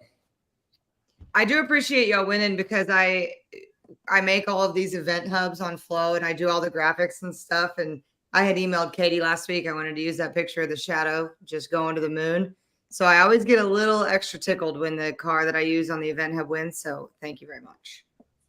Hey, Courtney, I know that's why you did it. What's the ruling on using Flow video for your own personal, like, cut straight from the feed? I just do it. Do it. No, we don't. Listen, we don't. Same deal as like at the pro race. Like, we don't want restrictions. We understand drivers want to broadcast and help promote the race. Just tag Flow Drag Racing if you can. You don't have to, but just tag it. Yeah, Shadow Rain 213, and that thing pulls about 4 Gs. It's about 3 on the starting line, and then it's pretty much about a solid 4 all the way through the middle of second gear, and then it's kind of decking around out the back, about 2 Gs out the back. God, then a -2 something when you pull the chutes. Yeah, it's got some pretty serious shoots. Like, you can stop and make the first turnoff. Don's yelling at me because I didn't come for interviews, and I'm like, I can't get down. Like the final, I tried to get off the track at the last turnoff, and I had to get out of the car to push it off the track because I couldn't get off the track. Yeah, she's not the most aerodynamic kitten in the playpen over there. Surely Don could come to the pit and get your interview, Don O'Neill. That's kind of what I was thinking. I mean, it is his home over there. And I'm only saying this because I know he's listening. Joe, we use NAR City Graphics. They will get you the right shirt. There's a ton of good T-shirt vendors. It just depends on what you like. I think I'm most impressed out of all this shit we've talked about that y'all finished at 10:59, Raul. That's crazy. That is. I was hoping they would. That was on Saturday night. It did not roll into Sunday. That's crazy. They finished a few classes Sunday, but not many. I was hoping they would. When you're on a roll, you know how it is. It just keeps right. You want to get going. But you want to hurry. It's usually just such a long deal. Whereas the I know that the area was very heavily hit before. How was the fan outpouring? Was it pretty packed like normal? Or could you see a difference? It was definitely down. It was down for sure. I mean, I would totally expect that. This is nothing. I just am curious. Half the people around there didn't have power, let alone ability to spend some extra money and go to the racetrack. We typically do 25 to 30 sets of wheels while we're there, and we might have done half of that. And I had shit tons of cancellations early last week. Just people that, a lot of the people driving up, they're going to bring wheels are coming from in that region, right? They're not flying in. So obviously anybody coming from Florida. Erica, if you're listening, I so recommend you would get in there and take that thing down the track. She would do it. Absolutely, I'd let Erica drive. Oh man, she's better driver than me. Damn right. You'd get out and you'd be like, "Wow."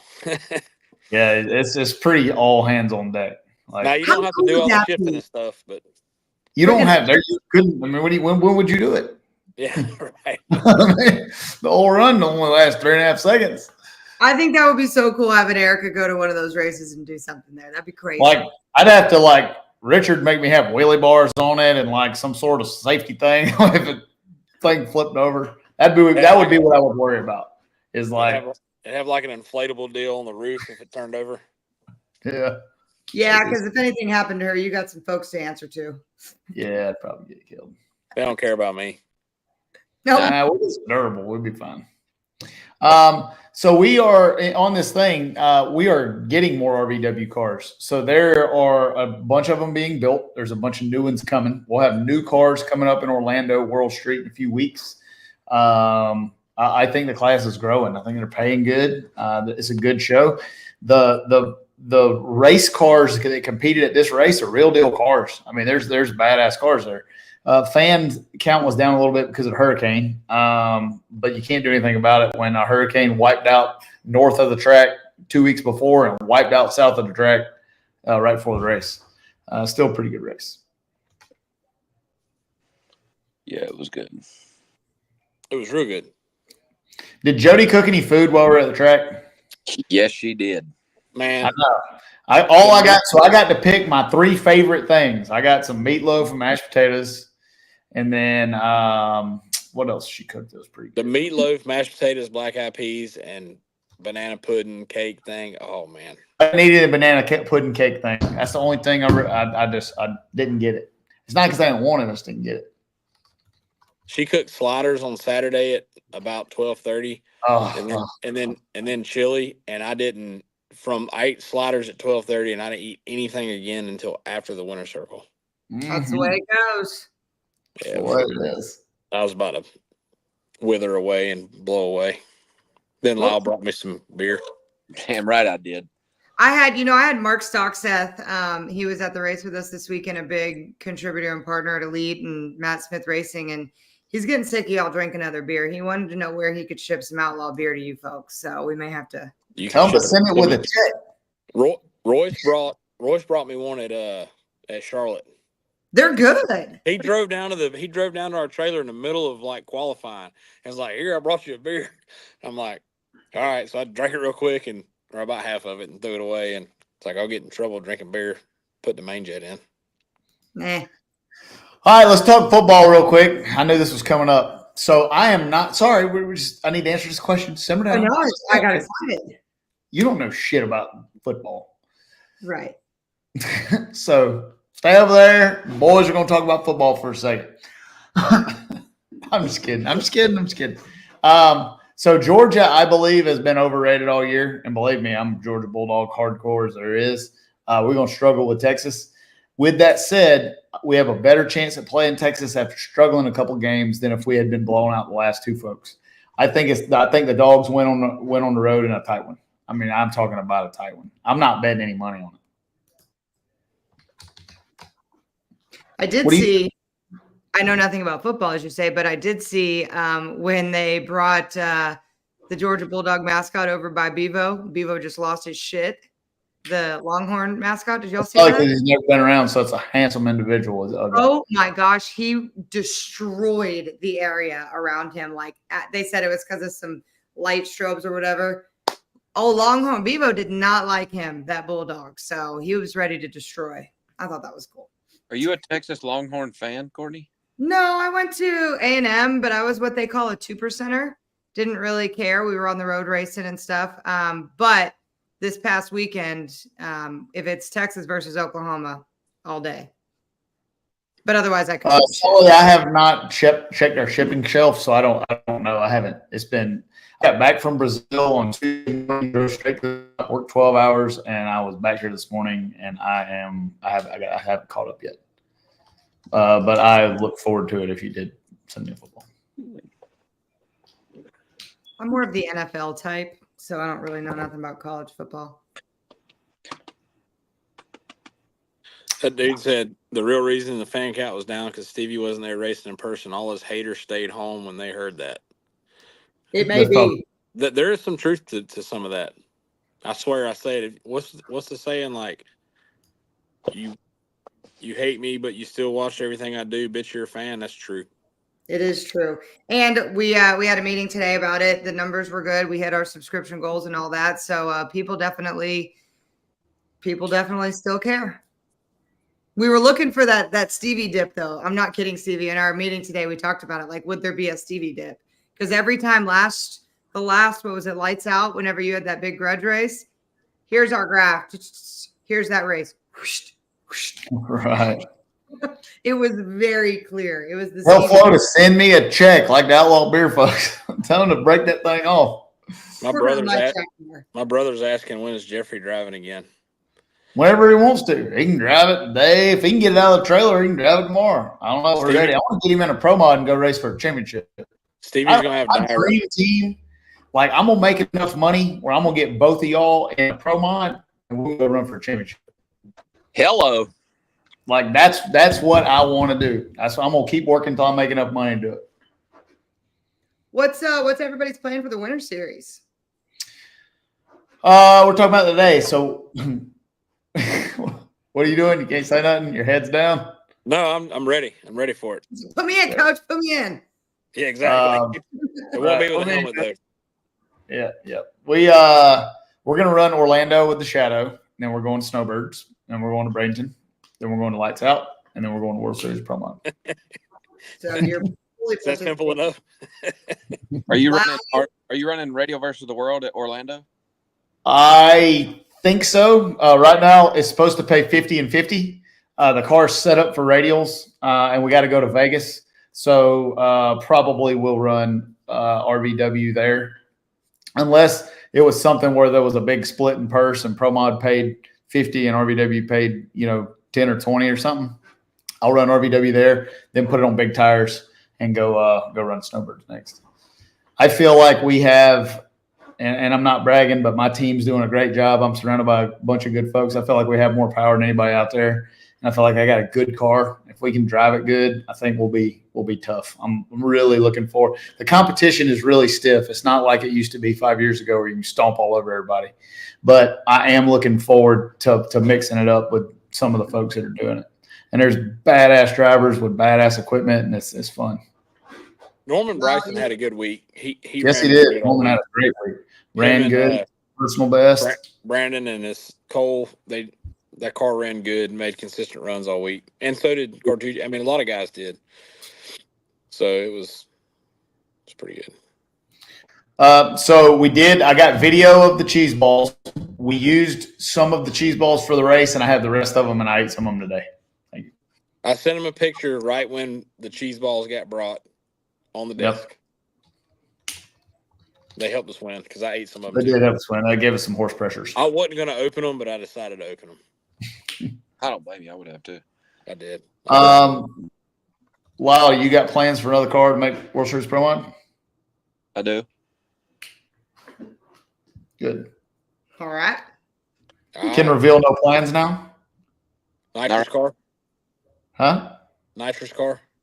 I mean, you got one? Sort of. No. That's it. Can't. Nothing else yet. Nothing else yet, huh? No. Woo. Man, this is the time of the year where being a racing person is so much fun. There's so much shit happening. All the new teams are coming out. This guy fired here, this guy, and hired this guy, and so's driving something, somebody driving something else. It's fun. I can't wait for that. The I love PR door car. month is going to be wild, and we've got some Is the Brick coming to Orlando? Is what? The Brick? The Buick, yes. Yeah. The Buick they want to race that thing every day. So, like, if they called and they were having a LDR race on Washington Road in Evans, they would be there tomorrow. Like, Chad's in, buddy. And, like, and I say this a lot because I've seen both sides of it. Everybody kind of used to give Chad a bunch of crap because they weren't serious about it. I mean, you've been friends with Chad and the Hendersons a long time. They're great people. But they didn't used to take racing as seriously as everybody else. Well, for the last 2 years, they've been taking it pretty serious. And it's good to see them running up front. LDR is awesome racing class. That's off the chain right now. You can look at all the combos are in the top 5 or 6. Every one of them. Even a nitrous car. Nitrous car went 86, I think, or 88. Yep. Yeah, we tied Shane Stack for low ET of qualifying, and he beat us by speed. We're the same. You got a nitrous car right there hauling butt. You got everybody's hauling butt. Small block turbo, big block turbo, Pro Charger. Might have to get me a little get back in Orlando. Ooh, don't whoop up on that Buick. I need it. Bert. Yeah. Buick is the sexiest car in LDR. It's just Buick. Should have seen that thing on the hub dyno. We bolt that thing to the dyno. The Buick separates about 3.5 feet. Well, it does that on the hub dyno too. It scared the shit out of me. I dropped the hammer on that thing and the trunk about hit the roof of the shop. I don't know what was happening. It's not normal feeling for you to be sitting there and like about flip over the hood. I didn't even come for that one. Yeah, you should have been here. Chad was so nervous you'd have thought. I mean, he just didn't. He was just pacing around in circles. I said, "You want to drive it?" He said, "Hell no." This one man said he drove 1,500 miles to see you, Stevie, at the race. Oh. Where? I don't see that. Comment. Mike Glickman. Mike, I'm really sorry. Believe me, I wanted to be there as much as y'all wanted me to be there. But I'm glad we got to fill the car.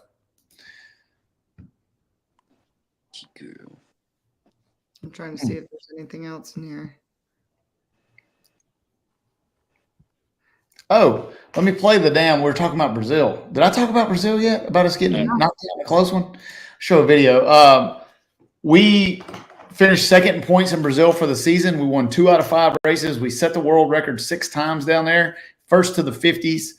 And we ended up racing head-to-head for the championship in the final round. And this was a close one. Sydney did a great job driving. It's hot down there. It's summer now. We ended up going 62 in the final to a 63. Sydney was good on a tree. It was 56. The other guy was 26, and it was a good race. But everybody asked me how we did in Brazil. Here's the final.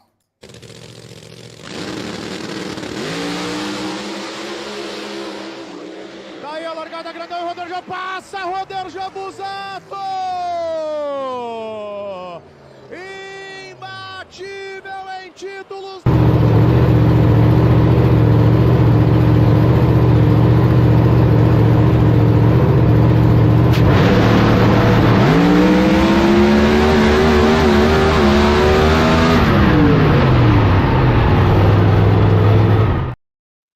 I needed 3 more feet. 3 more feet, and that was mine. But we didn't have it. Man, it was coming. But it was a good season down there. We have one more race, this non-points race in November, and it's going to be fun. I just saw a couple of things. I will not be in World Cup. I will not be in Orlando, but I will be in Vegas. I'll be in Vegas. Try around. We'll go play some slots or something. We'll go to the Golden Steer and get some steak. There is not an NHRA Fan Fest for the first time in like 147 years because Fremont Street will not let another event have anything there on Halloween. Just got that all confirmed. So no Fan Fest this year. Honestly, I cannot remember the last time we did not have a Fan Fest. Lyle, are you racing Vegas? I'm not. You're not? Nope. That's tough. Come play. Now, my brother's getting married that weekend, and I will be here in the States. Well, there's that. That'll do. All right, so I've been working on my Portuguese. All right, my favorite Portuguese word is mahita.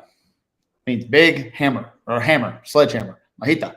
I can say a few words. I can curse most of the bad words. I can say please and thank you and good night and good morning. I can order a beer and a coffee, and that's about it. But I'm working on it. We're getting better. What's beer? Cerveza. Thank you, obrigado or obrigata. I always get it backwards. Mahita. Random. Lyle, you got our video of us ordering fajitas at Dallas just for you. Do I have that loaded? Oh, you got it. You ordered fajitas?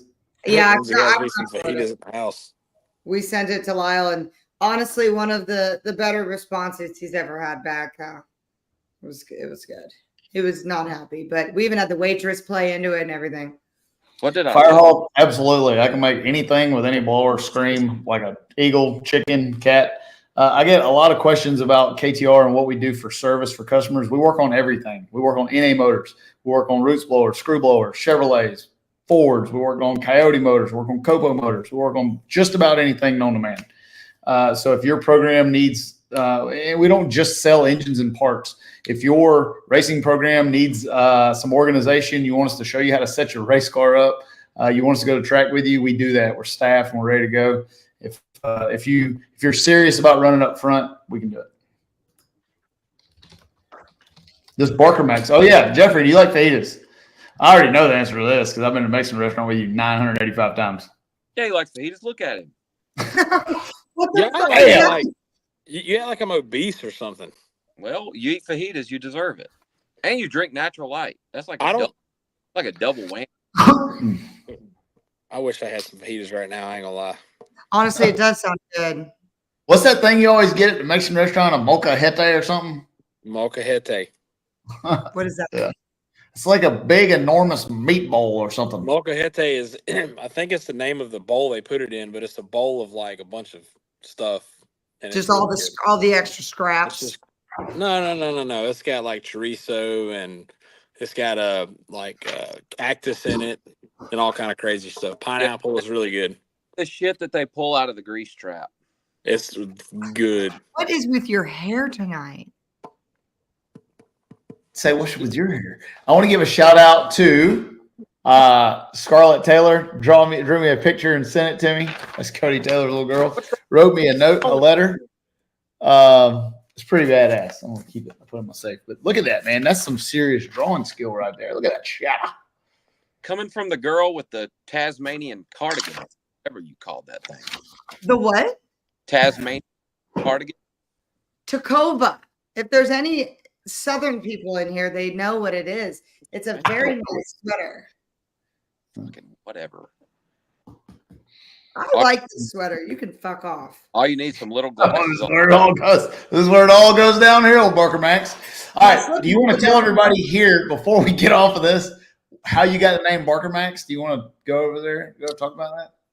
Sure. Or do you think we should not do that right now? No, I don't care. So everyone asked me. I don't know. I've had a few people ask me. So we were in Orlando running the Bonneville about 26 years ago. This is the Pontiac. Now, after we had to borrow a turbo car. Satterfield. No, we had to borrow a turbo from Reuben T. That was a different time. That was Bradenton. All right. So we had the new rear end housing in it there. It was quality. We couldn't. The car just didn't do what we wanted it to do. So we get up under it, decide we're gonna move the 4-link, and we start measuring the spreads and stuff. Well, when I put it in the car, just one of the 4-link bars I put in the wrong hole compared to the other side, which isn't completely uncommon in some applications. This is a Mark Williams 12-inch, so it's like 3 inches from hole to hole. No, we had the new housing in it then. All I know is I knew something was awry when a tape measure said we had 11 3/8 on one side and 12.062 on the other. I knew something was going crazy. So the Barker Max nickname comes from it was a joke of, so Quarter Max is like a chassis shop, Quarter Max. He's like, okay, Barker Max. So it just kind of stuck from there. So, and the bad thing is when we fixed the 4-link, I don't think it ever went on a track again. It didn't. So the funny thing about this is it always comes back around to stuff like this. So in Norwalk, in about, I don't know, when was that? 28. What was the year where it rained? And then you remember the year you never got down the track? That was 2018. Yeah. 2018. Yeah.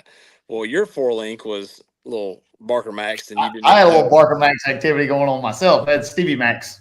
Now, sometimes we run the Barker Max on purpose now. Yeah, we do. Now we do it. We oftentimes install the Barker Max on purpose. So that's where that comes from. That is why Bonneville is why I spreadsheet to 4-lane. Everybody asks why I spreadsheet so much. It's because if I type it in that spreadsheet, I know it's in the right hole. What? I'm just a 14-year-old boy. It's fine. What? I just wanted to, that's what she said, y'all, 100 times while you just explained all of that, but I kept it in. Well, dumpster fire Courtney would have never let that slide. That's what she said. There it is. Cardigan. It's the cardigan. It's holding all that in. It's not a fucking cardigan. It's a sweater, and it's a nice sweater. Every time I hear cardigan, all I can think about is Dumb and Dumber. That's me and Lyle. Oh man, you're done. That's fine. Well, this was good, Joe. Huh? I'm fine. You're fine. I'm fine. So what do we got coming up? What's next? PDRA World Finals this weekend. We didn't even talk about Halsey's crash. Halsey had a bad crash. Man, we didn't talk about any PDRA. That was a crazy deal. Okay, I want to defend the PDRA for a second. This is a good thing to talk about that. So right after, look at that. We got some Courtney tools are over there. There we go. You look good. All right, so I got a bunch of heat, not even heat. People were saying that Halsey crashed in the last round of qualifying. And their PDRA rules state that you have to make a qualifying attempt if you're going to use a backup car. There was no more qualifying attempts. PDRA, as much as everyone hates that they had to make that call, made the call on not letting Halsey bring another car for the next day based on the rules. Because I got a bunch of people saying that they just didn't let him run it because Tommy Franklin was racing him for a championship, and that's crazy. False. That's crazy. I'm pretty sure we were all standing down there. It was wild. Like other racers were helping flip this car back over and stuff. And for sure. I mean, and like I promise you. When Tommy Franklin went out in eliminations early, I guarantee you he was relieved that he gets to go race Halsey for the championship this weekend. I promise you that. That is a factual thing. Because he don't want to win a championship like that. You don't. And even Ashley Franklin, she's the Courtney of that family, bless her heart. She don't have a filter. And somebody came up to her and was like, "Oh, that's cool. Your dad basically wins the championship." And she told them smooth where to put it. She was like, "No, that's not how we do it here. Like, what the hell?" But it was cool to see Scriba get in there and shake it up because it's been the Halsey Franklin show for a really long time. And now there's something interesting to kind of watch, and it'll all unfold how it's going to unfold, but he'll be there. And then Harrison Stedding deal's cool. Amber Franklin locking up the championship was cool. Ethan Stedding all but locked it up in Pro Street. I think he has to like tech to win it. So things are shaping up there, and we'll be there all weekend, and we can talk about it next. There's 3 guys in Pro Nitrous within like 2 rounds or something, right? Yep. Yep. Halsey Franklin. Yeah, Franklin going out first round was one of the best. Leading. Scribe is leading. He had to win the race. It's so funny. Before first round, when everybody knew Halsey wasn't available to run, everybody's like, "Holy cow, what if Tommy went out first round and Scribe won the race?" Well, by God, that's what happened. So we got a 3-way there, championship and Pro Boost. How's it shaping Pro Boost, Stedding and Harris. Okay. And then, like I said, Pro Street, Ethan's got it basically locked up. He's got to show up. Amber won in 6:32, and Pro Stock is still a 2-man race, I believe, but Powers is on top. It's going to be exciting looking at PDRA. Boost, right? Hey, what, Law? Top Sportsman, there's a massive, like, 4 cars. Like 4 or 5 cars? Yeah. Yeah. Oh, the puppy. He's like, doggy. All right. Are you ready to go bed? Yeah. Yeah, so sorry to breeze through that. There was a lot going on, but we will devote some time to that next week when we talk about the championship stuff. Maybe even have somebody on. Although I do have our next guest lined up. I think I told y'all. I'm not sure. Do we? I went ahead. No. Should we? No. I don't know. I don't even know who it is. Yeah, you do. I was working on him all week. He couldn't do that this week. Which yeah, you know. We got Jack Beckman coming on next week. Fast. Yeah. Yeah, I'm excited. Jack Beckman was my instructor at Frank Hawley's. Taught me how to drive an alcohol car, and it's going to be fun. So, God willing, everything is good. The last time we announced a force person on the show, some shit happened. But Jack Beckman, he will be here. We were going to try and have him on tonight. Glad we didn't. We were able to give old Barker Max a little more love. And then, yep, the 29th should be Beckman. That's exciting. Will I ever run sick week? Yeah, I would love if I had time and had some cool stuff to drive like that. If Ronnie ever got done, I'd love to do that. Me and Lyle would be fun doing some shit like that. Yeah. Jeffrey, you got a bunch of them LS things over there. Get us something we can go drive around. Get us one of them station wagons. Yeah, get us one of them trucks. Yeah, there you go. Just any of them things. Was that Corvette back there? Yeah. Yeah, 66. Yeah, we got to have one. Wagon. Jeffrey could go with us. Yeah, that's me right there. Pretty. I love cool cars. Yeah, I'd have that bought up in about 10 minutes. To answer Brad, yes, we did talk about Latina's crash at the beginning of the show when we were talking about Dallas. Canceled all plans for Saturday just to stay stuck on PDR. Hey, Mark, you can redo those plans because we race on Sunday for the finals. Sunday is race day for PDRA for the only time of the year.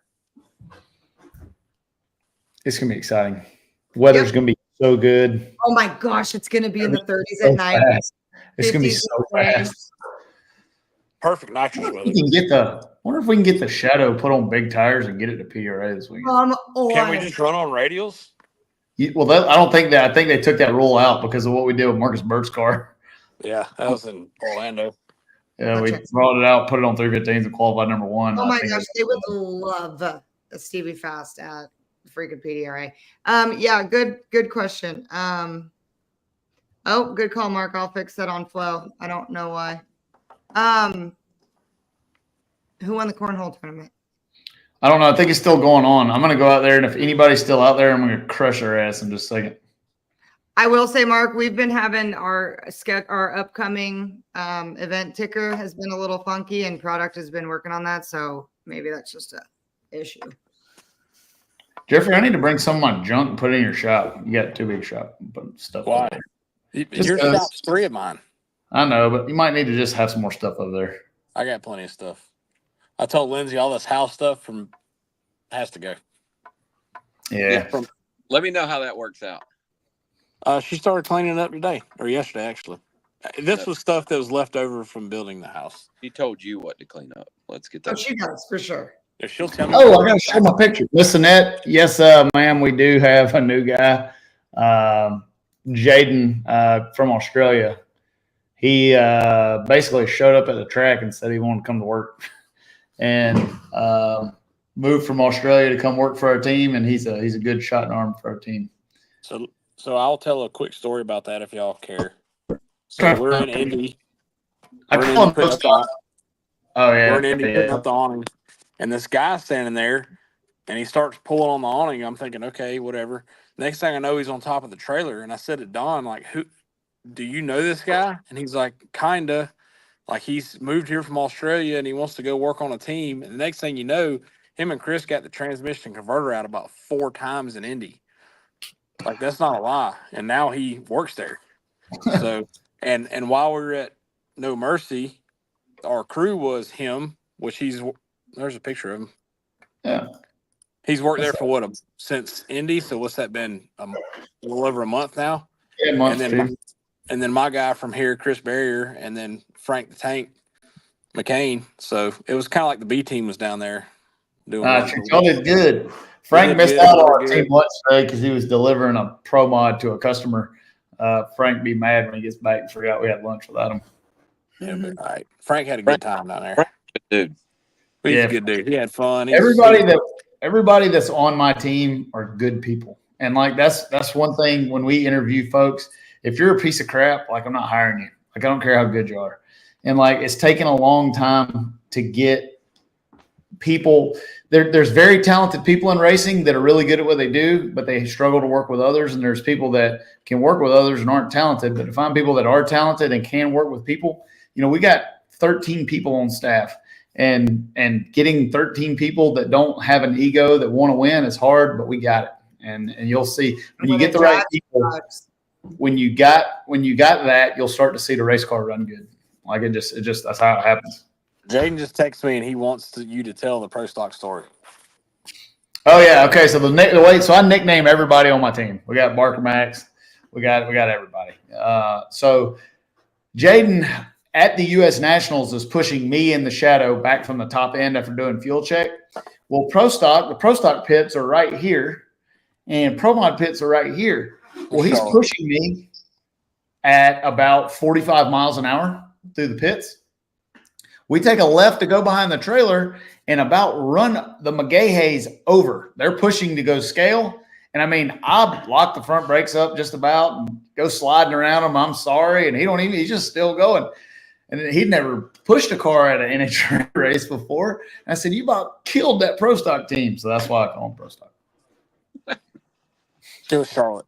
I mean, 3 foot away from knocking the front end off of Mason McGahey's car. I mean, so bad. At least they were the same color. Maybe they're matched. His is glossy. Yeah, it was glossy.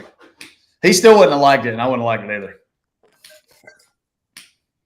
We did some minor front end repair this past weekend. Yeah, I seen it. Y'all KO'd the front end, doors flying off again. Damn shadow.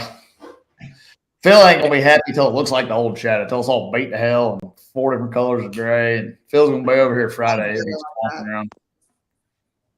I need some duct tape on it. Yeah, I got it. It's fast. It's fast, though. Yeah, it's pretty fast. Well, hold on now. Jacob said that they'll unload it right now and swap it to PDRL trim. No. Oh, what have we done? They can't because the trailer jacks are broke. You can't unload it. It's still in the trailer. You've got a forklift. I'm not unloading it with a forklift. It's not that bad yet. Woo! I wouldn't even unload it. I would just take it to the track and change the oil and click some rods. I will see you in 2 weeks, Raul. I'll be there. Raul. Hey, I'm proud of his staff at South Georgia Motorsport Park. We didn't talk about that enough. Not only did they let all the power companies use it as a staging deal, they went through hell to get that thing going. They didn't have power till a couple days before the race. Did a really good job putting on the race. They really struggled with the racetrack the first couple days, but they didn't give up, and they got it, and they had a good race. They also let any first responder in to watch racing for free. Oh, sick. They did. Yep. They did. Yeah, they did. They did a good job with the track. Ramon wasn't bashful to say that he's, it wasn't good. Well, I guess it was like Tuesday night to Wednesday afternoon, and then he kind of got it figured out, and it was much gooder after that, as he would say. Muy better. It was much gooder. Chris told me in the final, he's like, dude, I cannot even walk up here. Vince fell over on the start line in the final. Tell Vince that all Lenkos should run trim fluid on them. I told him. He disagrees with you. Hey, Annette, ask Vernie if a CS2 should have motor oil in it or transmission fluid. I say Annette's still over there. See what she says. And then we got to roll. I just wrote in the private chat. WD-40. I haven't even started packing yet. That's your fault, Cardigan. Oh, No, your back Lenko pod's squirting oil out of it, or trimish fluid. Yeah, it'll do that sometimes on them big jobs. Is it pointed at you, or when you put it in neutral, it squirts it on your leg? My entire arm of my fire suit smells like ATF. Yeah, that'll happen. It needs a pod seal in there. Go in there and put that. Double Shusha, did you see the titty bar in Tampa giving all linemen free lap dances? We all help where we can. Bernie says 20W20 non-detergent always. Yeah. Okay. Hey, I'll tell you what Phil always says. It's the quickest one in the world. Like, so we can change it if we want to, do something different. We can just start right there. So, all right, I'm ready to roll. Thank you guys for watching episode 45. It has been a good show. I really enjoy hanging out with you guys. Lyle, do you think Tuesday in 2 weeks you'll have basketball with me? No, we're done next week. Good, because I already committed Jack. All right. So in 2 weeks, Jack Beckman, special guest. Thank you, Jeffrey Barker, for coming on. Jeffrey, hang out after the show for a little bit. We have a little fun after hours, shake and bake after dark, kicking off. And we'll see you guys in 2 weeks. Thank you guys for watching. Let me see if I can figure out how to put the outro. Cardigan. Oh, y'all just keep messing around. Keep messing around.